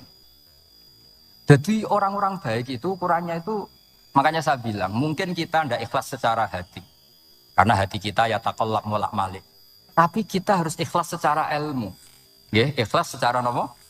Ilmu. Yaitu tadi caranya saya ulang lagi ya, kamu mengatakan ini putih-putih kan tidak ada yang bayar kan, paham ya? Karena ini fakta. Nah sekarang Allah jadi Tuhan itu fakta apa enggak?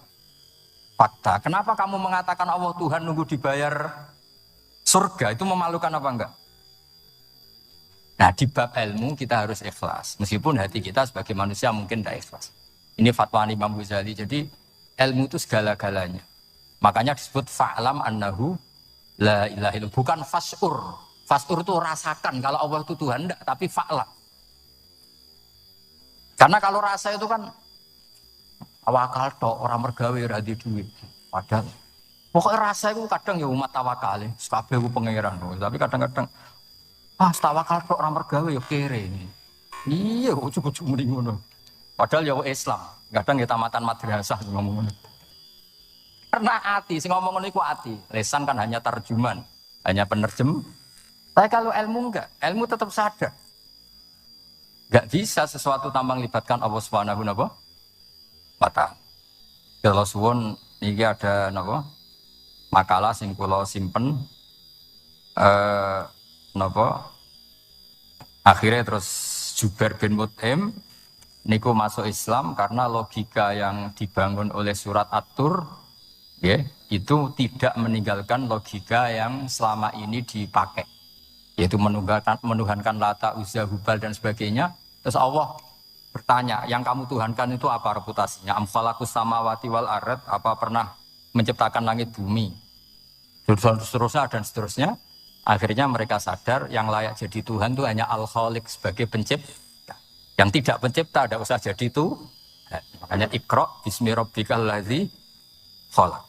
Ya sama ya, Yuhannas u'budu rabbakum. Rabbakum siapa? Alladzi khalaqakum. Jadi syarat pertama jadi Tuhan itu satu, harus berstatus Al-Khaliq sebagai pencipta. Padahal kalau sebagai pencipta pasti selainnya itu nggak mungkin berstatus pencipta. Apalagi pencipta langit bumi, semuanya lahir di bumi.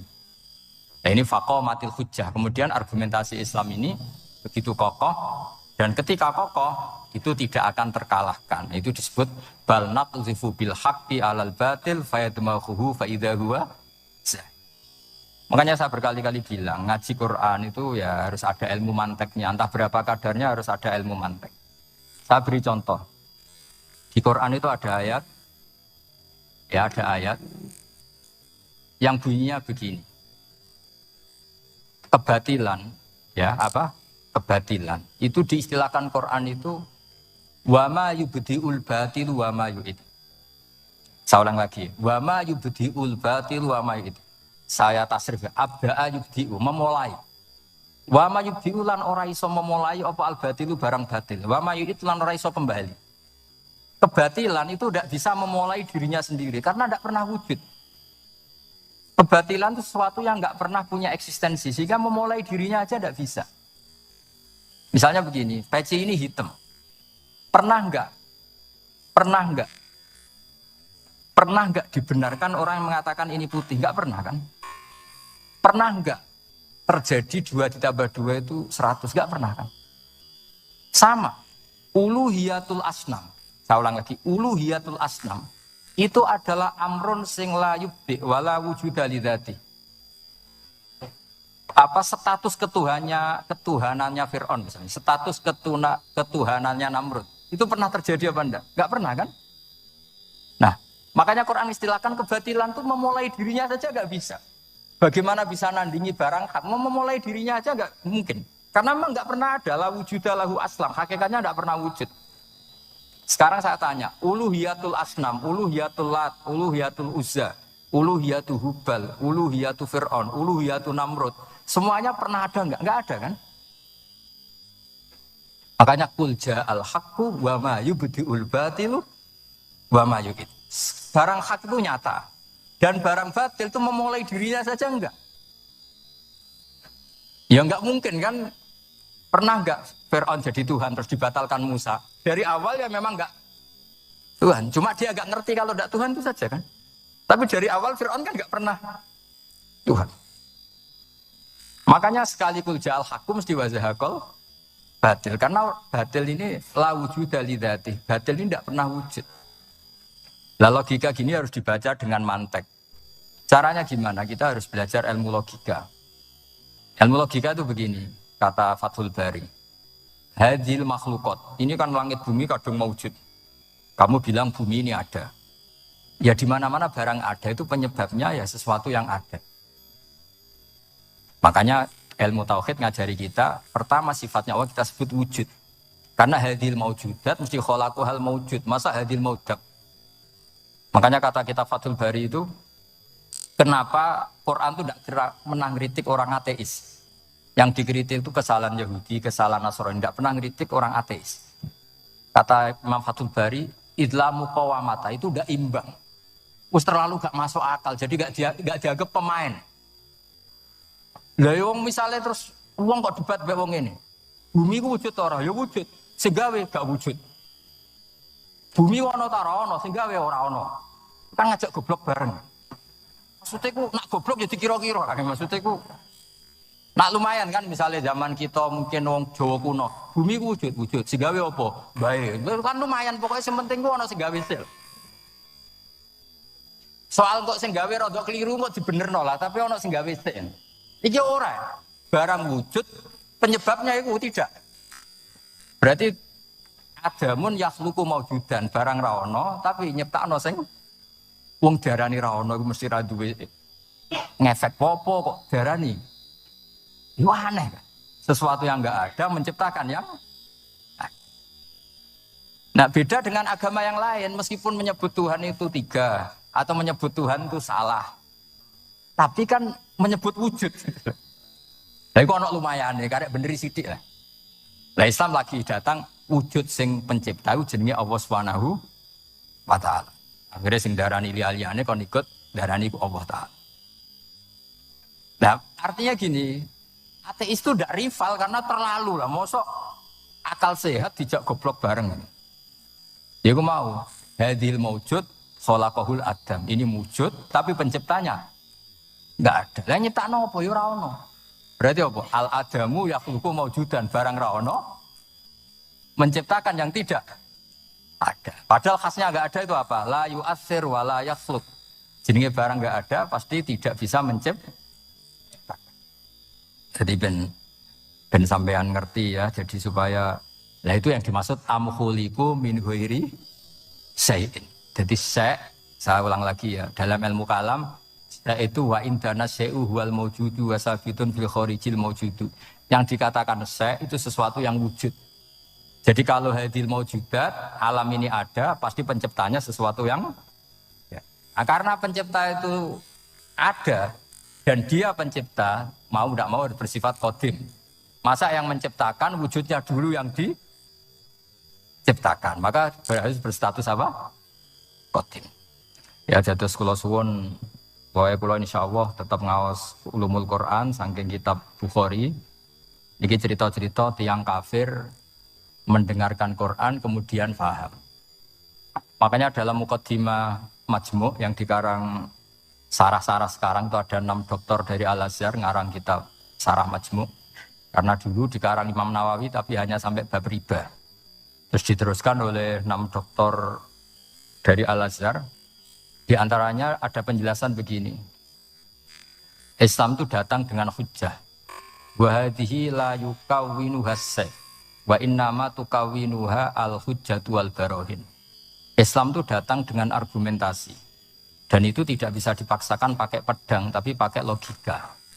Ya kayak tadi yang saya contohkan, semua nabi pasti ngendikan qad ja'akum bayyinatum mir rabbikum. Bayyinah itu logika yang ketok welo-welo. Di antaranya tadi yang dibangun Rasulullah ketika ngadepi Jubair bin Mut'im, ngadepi Sayyidina Umar, ngadepi Khalid bin Walid dan banyak. Akhirnya aslamu khina sami'ul Quran. Mereka Islam ketika mendengarkan Quran. Karena tadi Quran ini datang dengan argumentasi yang tidak terbantahkan. Makanya di sini disebut di kitab ini saya bacakan kitab Ijazul Quran karangannya Abu Bakar Al-Baqilani. Halaman 13. Kan di Quran ada ayat begini ya. Fa'a'radu aktsaruhum. Kemudian ketika Quran turun, itu banyak yang berpaling dari Quran dan itu disalahkan Allah. Berpaling dari Quran itu disalahkan Allah. Kata Abu Bakar Al-Baqilani, ini ilmu usul fikih. Walau la annahu hujjatun lam yadurrohum al-i'radu anhu. Walai saliko ilin ayyaku lakot yakunu hujjatan wa yahtaju fi qawni. Penting kan? Sampai orang disalahkan mengabaikan sesuatu, itu kalau sesuatunya penting apa tidak penting? Penting. Orang kafir itu disalahkan karena mengabaikan Quran. Padahal Quran itu super penting. Sehingga kalau orang kafir dengan Quran itu pasti iman. Asal mau dengar. Nah, ketika mukjizatnya Quran ini muncul dan bisa mengalahkan semua argumentasi orang-orang kafir, pilihannya orang kafir hanya satu. Ojo sampai uang itu krungu Quran, mengko mesti iman. Makanya mereka bilang wa qala alladziina kafaru la tasma'u li hadzal Qur'an walghaw fihi la'allakum taghlibun. Jadi kamane kowe ndek kanca ganteng, pinter sugih. Satu-satunya cara pacaran merasa seneng dijak apel. Kowe iku mesti kowe kalah. Jadi ayat itu menunjukkan betapa putus asanya orang kafir terhadap kekuatan Quran sampai mereka bilang latas ma'uli hadal Quran. Pokoknya sementing juga gimana ngrungokno Quran. Dari Walid, ngaku sing pinter-pintere wong kafir krungu Quran mah iman. Cara ora mbok provokasi aku ya iman. Walid itu musuh besar Kanjeng Nabi, jenenge Walid bin Mughirah. Niku diken ngomentari Quran, disewa, cara sakniki disewa. Ane lagi. Walid itu disewa mbek wong kafir. Jeke kowe sing ahli balaghah, ahli sastra. Kowe tak sewa kon komentari Quran. Iku ora iso. Orang sekarang dalil-dalil wa may yatawallahum minkum fa innahu minhum. Kalau berkawan orang kafir, maka dia menjadi kafir. Itu kan fatal. Semua nabi berkawan orang kafir. Karena dakwahnya memang sama orang kafir. Loh coba, andai kan sampean hafal Quran, itu sama teori itu tuh mungkin menyedihkan. Coba istilahnya Quran. Wadhkur akho'at. Wa ila adin akhawum huda. Wa ila samuda akhawum. Terus semua umatnya yang kafir disebut akhawum. Akhaw itu artinya apa? Saudara. Mereka ini berkawan sama orang kafir. Makanya butuh analisis fikih untuk maknani wa may yatawallahu minkum fa innahu. Setelah dianalisis fikih, ternyata semua nabi diistilahkan wa ila madyan akhawum syuaiba, wa ila adin akhawum huda. Akhaw itu artinya apa? Saudara. Kalau sama tanya, lalu logikanya gimana? Kata kitab-kitab kan wa in kana dasarin fajanibhu suratan. Kalau ada teman buruk, jauhi. Kalau teman baik temani. Kalau cara usul fikih gampang. Kancanan maling dosa, wong kok kancane maling. Tapi nak dakwai maling. Apik kan? Aku ora ngancani kok dakwai dandani, selesai kan? Ngancani maling elek, nak dakwai maling. Apik. Demenan rondo elek. Nak didik apik kan itu seperti itu. Nah, ini penting kalau aturaken. Nah di sini ini makanya NU itu punya sejarah panjang, banyak wali-wali yang jadab, yang coro dohir itu kancanan wong fasik-fasik. Orang syariat bingung, ini wali kok berteman orang fasik. Ya kalau kamu bahasakan teman ya masalah, kalau kamu bahasakan ini binaan. Tidak sama jawab saja, kalau dibahasakan teman masalah nggak masalah kan, tapi kalau dibahasakan itu binaan, selesai kan? Sama, Nabi berkawan orang kafir itu tidak karena berkawan, itu binaan Nabi. Memang Nabi itu jadi Nabi, objeknya adalah mengislamkan orang kafir. Ya berlama-lama Nabi dialek dengan mereka, muasyarah sama mereka. Bahkan Nabi diharuskan bersikap baik sama mereka. Itu yang disebut fabima rahmatim minallahi lintalahum walaukun tafadzur ghalidhal qalbi lan faddu min haul. Tapi sekarang itu orang sudah tidak pakai ilmu. Orang-orang radikalisme itu nggak pakai usul fikih. Pokoknya kalau ada ayat terjemahnya gini ya sudah itu jadi madhab. Akhirnya kecelakaan seperti ini. Pokoknya kalau ada ayat faktulul musyrikina haitsu wajadtumuhum wa khuduhum wahsuruhum wa'udu lahum kulla marsad. Sudah hafalnya ayat itu saja. Dia tidak mau ngapalkan misalnya qatilul ladzina yuqatilunakum. Ada ayat lagi wa akhrijuhum yamin haitsu akhrajuhum. Sehingga ulama kita membagi kafir itu ada harbi, kita musuhi, ada zimmi, ada muahad, ada musta'man. Itu ulama karena tahu tidak semua orang kafir itu harbi. Tidak semuanya zimmi, tidak semuanya muahad, tidak semuanya musta'man. Kalau harbi oke, kita perang, kalau zimmi ya kita bina. Kalau muahad ya sesuai perjanjian kita, kompensasinya apa, MOU-nya kayak apa. Tapi apalnya mereka ayat satu tema. Nah celakanya kita yang ngaji di pondok-pondok yang katanya spesialis ingin alim tafsir, apalnya ya satu ayat juga. Wah itu kan satu ayat versus satu ayat. Itu ngeri. Makanya kalau sama tanya saya, ini katanya di acara ini sama tanya, gimana caranya jadi ahli tafsir? Saya jawab gampang. Caranya itu apal Quran, apal hadis, terus apal ulumul Quran. Ya misalnya Najuman ya Faidul Khobir lah. Kalau kitab Nasar ya minimal itu setengah lanya itkon lah. Kalau nggak lanya-lanya amat ya agak lanya. Karena kitab tafsir itu gampang. Teorinya itu mudah sekali. Misalnya al-ibratu bi umumil lafzi la bi khususis sabab. Itu sama dengan kayak kaidah fikih. Karena kalau kaidah fikih itu saya itu pernah dibisui kiai itu. Ini kisah nyata itu. Dibisui kiai itu. Pas basul masail dulu saya itu masih sering mau basul masail. Ini mau pensiun pun betul nih. Dulu saya dengan Gus Zofur putrane Mbah Mun itu sering makili Pondok Anwar basul masail fikih. Tapi tidak tahu ceritanya Gus Zofur jadi dokter tafsir. Saya juga kalau tahu-tahu menekuni tafsir. Lama-lama orang itu lupa status saya yang fakih. Ya. Makanya saya itu ya kadang eman gitu karena ini status penting juga. Tapi status fikih itu kadang memang menyesatkan. Karena begini, itu dulu pernah ada basul masail itu begini. Ini kisah nyata ini. Ada desainer baju putri untuk putri, anak putri. Kemudian desainer itu menciptakan satu celana pendek misalnya, atau celana seperempat. Dengan desain ini pasti kalau dipakai itu auratnya itu kelihatan.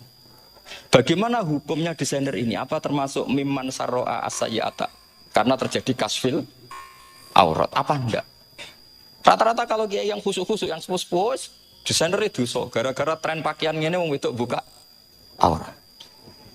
Tapi kiai-kiai alim yang muda-muda, entah saking belingnya, entah saking pinternya, enggak tahu. Bilang begini, Pak Yai, yang didesain apa? Ya celana itu. Lalu celana itu fungsinya nutupi apa buka aurat? Ya nutupi. Lu kan lumayan urun nutupi. Kalau haram ya dicopot, lu kan malah parah. Bingung kayak gini. Sampai bilang gini, wah semanis. Itu kan makanya ini guyon ilmiah. Repotnya ngadepi orang alim muda, itu kan mbok gedhingi ku ilmiah, mbok senengi fase.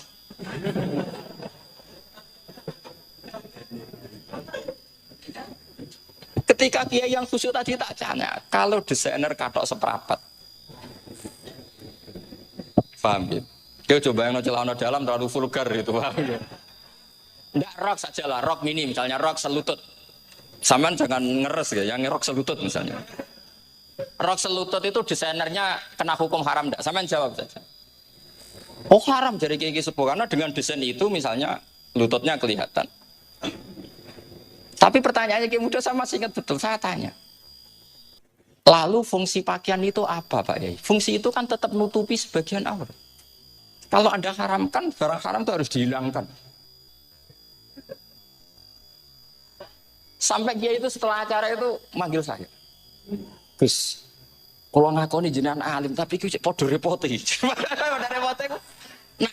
Nak dalam, itu kan terus itu ada perumusan di redaksi keputusan yang dijual itu yang masail fikihnya kan terus diputuskan dibukukan. Kalau redaksinya halal terus nanti orang pakai rok semua.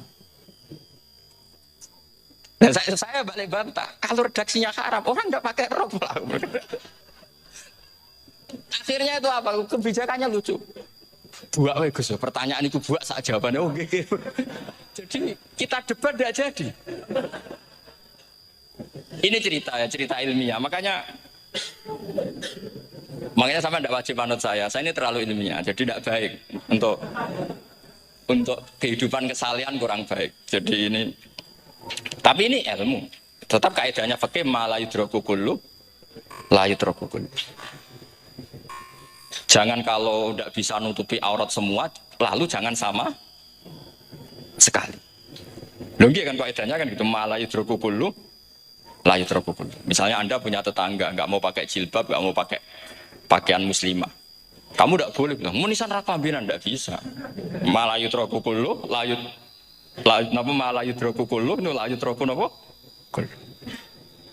Makanya ini kita harus hati-hati. Nah bayangkan sekarang orang meneliti Quran itu yutrokukulu. Mestinya kalau Anda meneliti radikalisme, ayat yang terkait radikalisme diteliti semua. Ternyata di surat Taubat yang disebut suratus Saf yang bahkan haram baca bismillah. Itu ada ayat wa in ahadum minal musyrikin nastajaraka fa'ajirhu hatta yasma'a kalam Allah summa ablighu ma'mana. Muhammad, kalau ada orang kafir mau belajar Quran sama kamu ya harus kamu pelajari hatta yasma'a kalam Allah. Setelah mereka mau belajar ya ablighu ma'mana summa ablighu ma'mana. Kamu harus menjamin keamanan dia. Itu di surat Taubat termasuk akhir suratin nazalat, gak mungkin terjadi mansuh. Tapi orang-orang ekstremis selalu pakai faqatulul musyrikin haitsu, apalan itu terus. Yang orang liberal yang menaparin la ikraha fiddin. Ya sudah seperti itu. Sing orang-orang ora tegas, ora tau nahi mungkar, ya ma arsalnaka ila rahmatan lil alamin. Ngono terus. Yang kelompok tukang nahi mungkar ya ayatnya amen nahi. Saya tuh heran, kenapa mereka apalannya kok pedot itu. Kita yang hafal semua bingung jadi. Jadi akhirnya kita yang pinter anut sing goblok karena saya tuh pernah debat sama orang salah, debat gitu. Setelah saya mengutarakan sekian hadis, ada tuh Pak hadis tuh. Harusnya kamu ngaji saya, ada debat tuh yang level. Kalau nggak level itu nggak boleh katanya. Itu kan ngeri. Makanya ini penting ya kalau sampean tanya ingin jadi alim tafsir ya harus hafal Quran semua. Nah, kalau tidak mungkin yang nunggu orang semua mati baru Anda jadi ahli tafsir. Karena tidak ada musuhnya. Tapi saya pastikan orang kafir pun bisa memahami Quran. Yaitu tadi hatta yasma'a kalam Allah. Sayyidina Umar itu masuk Islam itu gara-gara dengar adiknya baca Toha. Ma anzalna alikal Qur'ana litashqa illa tadhkiratal liman yakhsha tanzilam mimman khalaqal arda was samawat ma huwa bikalamid basar. Tidak mungkin seperti ini karangan manusia itu tidak mungkin. Akhirnya dia Islam. Banyak orang Islam karena diperdengarkan Quran. Karena memang notnya sudah unik, makna kualitasnya juga sudah unik. Semuanya itu unik, indah. Sampai sekarang pun orang kafir itu orang paling tahu Quran. Makanya Allah mensifati orang kafir itu hasadam min indi anfusihim mim ba'di ma tabayyana lahumul haq. Sekarang sama saya tanya, orang sing tabayyana lahumul haq itu orang paham apa orang enggak paham? Mereka orang kafir itu mengingkari Quran padahal mimba dima tabayyana lahumul haqqu, setelah kebenaran nyata bagi mereka. Nyata bagi mereka artinya orang kafir paham atau tidak paham? Paham. Cuma mereka punya penyakit hasadam bin intianas. Mereka juga kalau ada ayat tentang ahkam yang memberatkan, mereka bilang, "I'ti bi Qur'anin ghairi hada au badil." Muhammad harusnya jangan tema itu yang diangkat, bu cari Quran yang lain yang enggak tema itu. Mereka sampai memilih tema itu karena paham apa karena tidak paham? Karena paham. Makanya di makalah saya pastikan ngaji tafsir itu gampang karena orang kafir pun bisa. Kalau kasus Ahok itu bukan paham itu melintir, beda. Paham sama melintir itu beda. Wah, itu diterjemah ke Menang itu jangan mengangkat kawan orang Islam, bukan mengangkat pemimpin. Ya likanya kalau ngangkat teman saja tidak boleh, apalagi ngangkat pemimpin. Fatal mana berteman sama orang salah sama ngangkat. Saman kancanan maling ini CAP nak menawan ngandani terus ngangkat. Maling ke pimpinanku. Parah mana? Parah mana? Artinya sama saja ketika diterjemah jangan ngangkat teman. Sebetulnya ngangkat pemimpin lebih fatal. Itu kan mafhum awlawiyah, itu kan normal saja. Itu di Quran biasa, misalnya innalladzina ya'kuluna amwalal yatama dzulman. Orang yang makan hartanya anak yatim secara zalim. Kamu bilang, "Gus, saya tidak makan kok, sepeda motornya tak gasap, tak jual." Yang diharamkan kan makan. Wah, ya sarap kalau gitu. Maknanya begini, memakan harta anak yatim artinya ifsad. Ifsad itu merusak. Nak ngono ikhraq, membakar atau mencuri sama dengan makan. Bal asyad. Bahkan lebih apa? Lebih apa? Dasar. Jadi yakuluna di situ tuh ba'dul amsilah, sebagian contoh min wujuhil ifsad atau min wujuhil ihlak. Jangan kok karena ayatnya makan, oh yang haram tuh makan, kalau nyuri gak apa-apa. Wah ya fatal.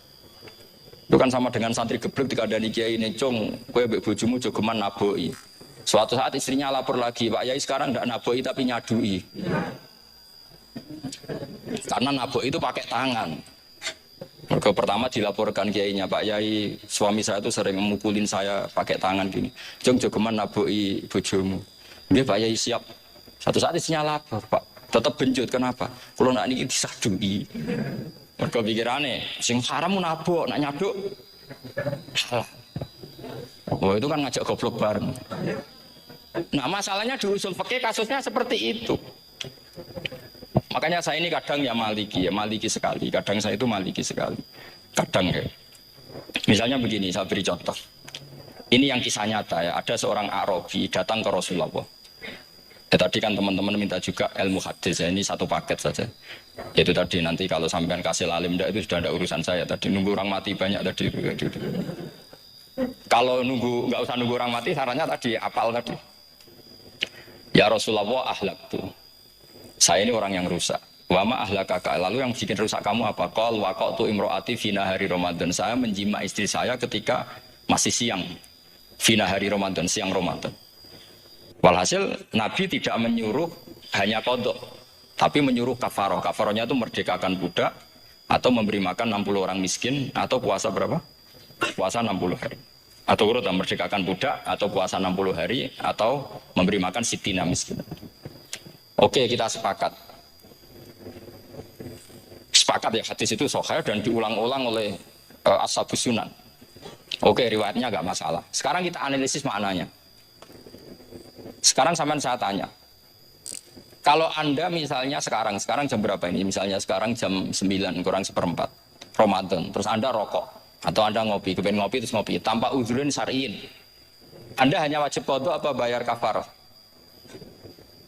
Enggak, sampean jawab.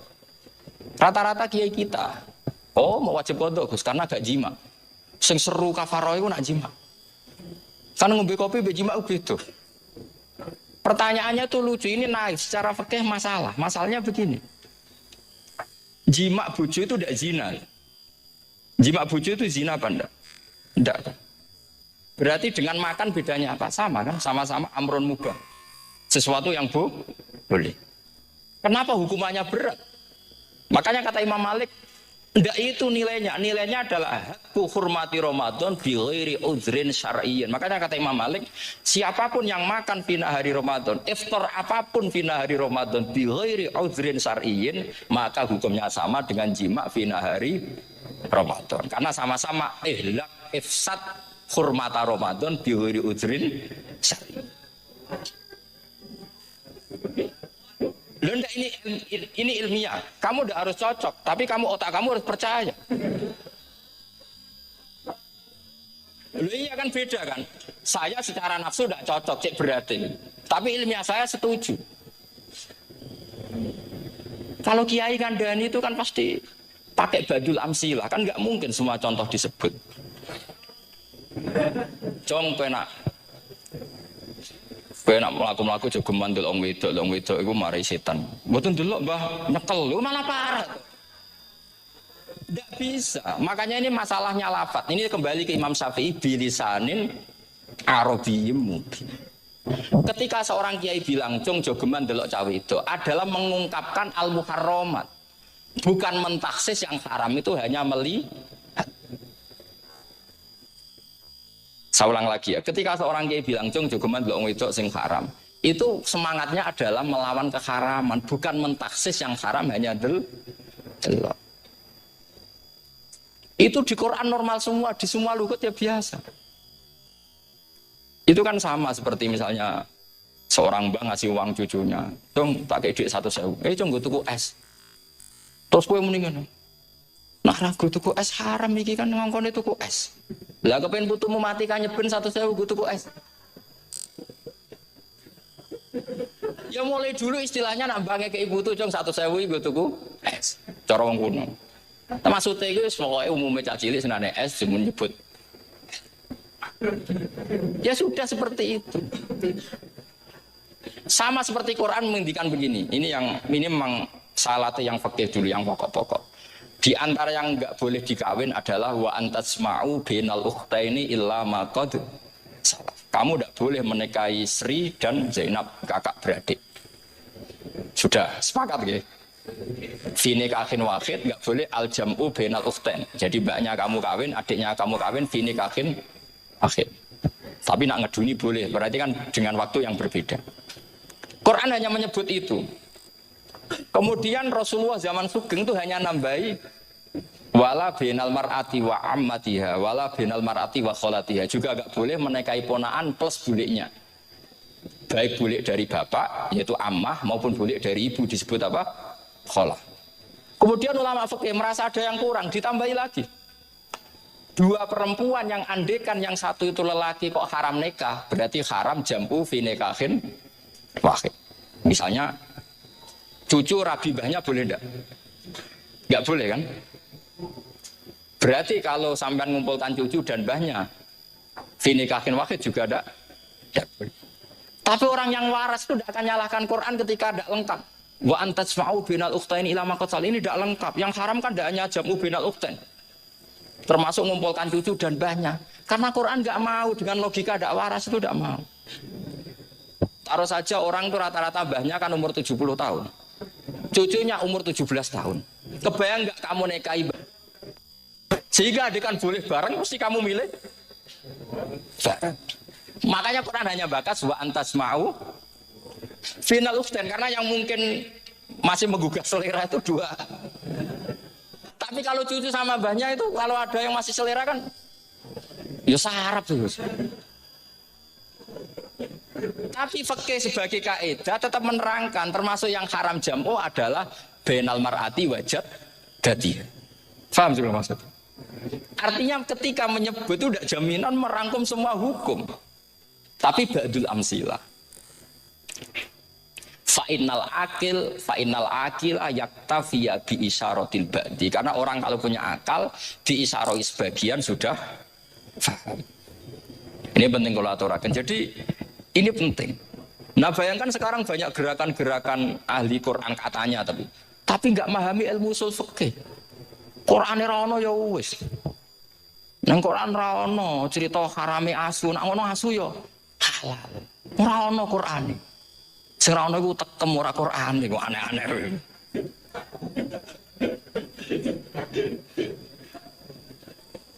Itu kan sama terus sampean misalnya tadi jam 09.00 Ramadan tambah udhurin sariyin terus mangan mie rokokan. Itu kan melecehkan Ramadan biwiri udhurin sariyin karena melecehkan hurmata Ramadan kena sanksi separah itu. Jangan kamu terus bilang tapi Nabi hanya bilang masalah jima finari Ramadan.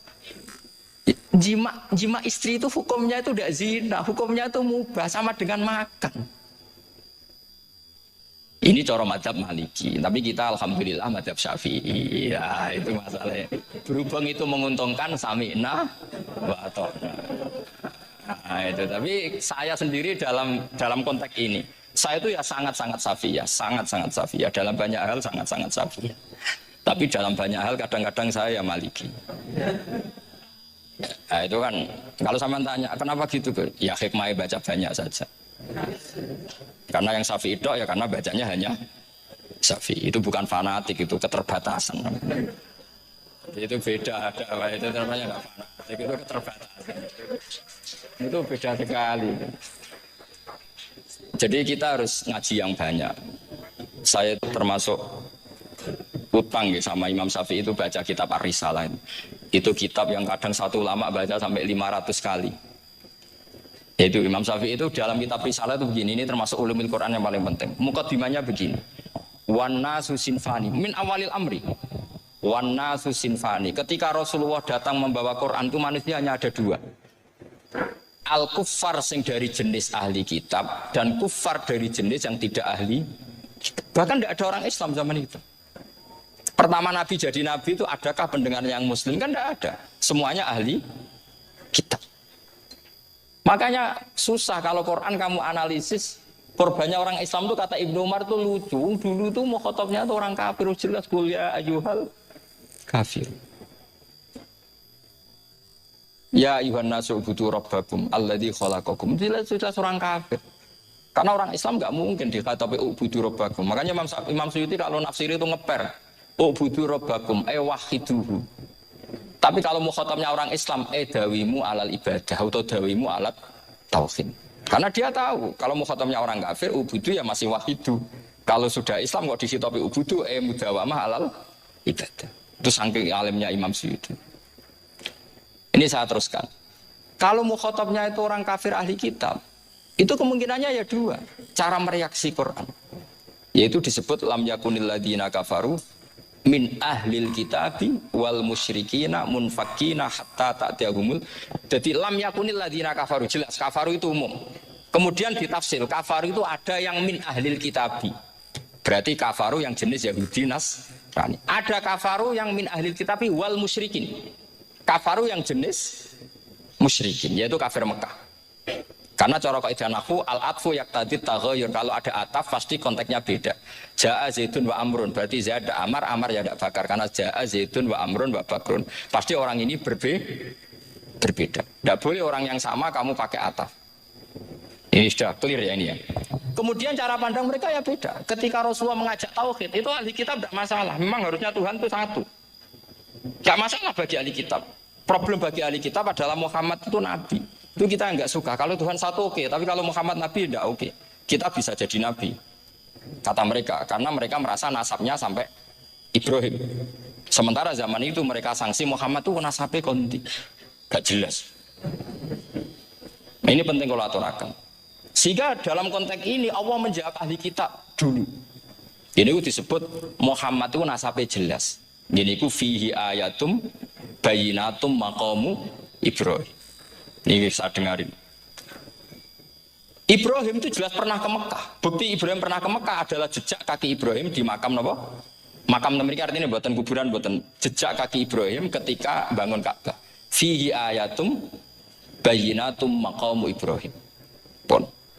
Kalau Ibrahim pernah di Mekah artinya beliau pernah nikah di Mekah. Paling enggak punya dzurriyyah di Mekah. Ini Ismail dibawa ke Mekah. Jelas ayatnya wa idh yarfa'u Ibrahimul qawaida minal baiti. Pak Ismail ini dengarin ya.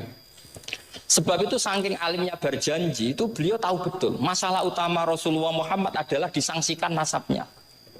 Sebab itu kitab berjanji pertama cerita. Setelah dia alhamdulillah macam-macam awalu ma'anab tadi saat terusnya terus dia bilang wa ba'du fa'akul huwa Muhammad bin Abdillah bin Abdul Muttalib. Saat terus ya wabak dua Muhammad bin Abdullah bin bagi mereka yang kafir.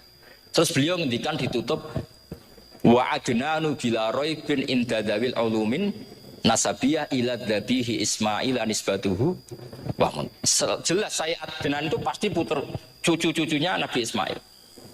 Karena orang Yahudi yang disoal Muhammad itu, kamu itu siapa? Kok tahu-tahu Nabi? Kamu orang Arab itu tidak pernah ada Nabi. Yang Nabi itu normalnya orang Israel. Yaitu turunan Yahudi, karena Yahuda bin Yakub bin Ishak bin Ibrahim. Akhirnya Allah membuktikan fihi ayatum bayyinatum maqami. Bukti kalau Ibrahim pernah di Mekah adalah jejak kakinya di Mekah, itu dekat Ka'bah. Ini jawaban Allah yang tentang ahli kitab karena sudah jelimet. Ada ilmu ansab, ada ilmu nasab, ada polemik kitab samawi. Kalau kafir Mekah ini goblok-goblok. Ketika Rasulullah pakai teori tauhid, orang kafir Mekah itu saking gobloknya bilang gini, Muhammad, kita ini urusannya banyak, utang kita banyak, kasus saya banyak. Kok Tuhannya satu itu tidak cukup? Yaitu mereka mengatakan aja alal alihata ilahau wahida inna hadza la syai'un ujab. Bagaimana Tuhan hanya satu? Urusan kita banyak, masalah kita banyak. Tuhan enggak boleh satu, harus banyak. Sejumlah urusan kita. Ada Tuhan BPKB, Tuhan macam-macam. Ada Tuhan kredit, Tuhan semacam-macam lah kan. Sesuai sebanyak urusan kita. Mereka tanya aja alal alihata ilahau wahida. Masa Tuhan satu? Inna hadza la syai'un ujab. Ini aneh. Tapi Rasulullah dengan sabarnya.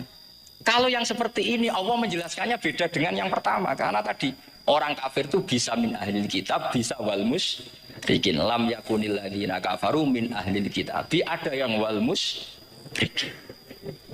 Semuanya ini tidak pernah munfakina hatta ta'tiyahumul bayyinah. Mereka tidak pernah tercerabut dari pikiran mereka, dari mainstream mereka sampai ada bayyinah. Bayyinah itu kejelasan kebenaran atau benar yang begitu jelas.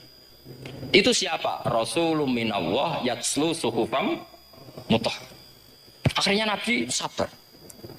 Saking sabarnya Nabi itu ngomong gini, ya di khalayak umum, mukhatamnya ya kafir semua. Hei saudara-saudara kami suku Quraisy, kita ini sebangsa. Nabi tanya, Muhammad, ajaran kami itu benar karena kami itu orang yang kita percaya. Tapi kali ini Anda aneh karena ngajak satu Tuhan. Itu tidak mungkin. Urusan kita banyak, satu Tuhan itu tidak mungkin. Tuhan harus banyak. Kita punya 3 aja kurang banyak kan, banyak punya Lata, Uzza, Hubal. Rasulullah dengan sabarnya ngendikan gini, hei kaumku, kalau kamu jadi pembantu, jadi buruh, senang mana punya majikan banyak sama majikan satu. Kalau majikannya banyak, itu perintahnya beda-beda. Seleranya, semua harus kamu lakoni, semua harus kamu taklui karena kamu harus nurut. Wah ya repot mat kalau di majikan banyak, oh ngerepoti mesti.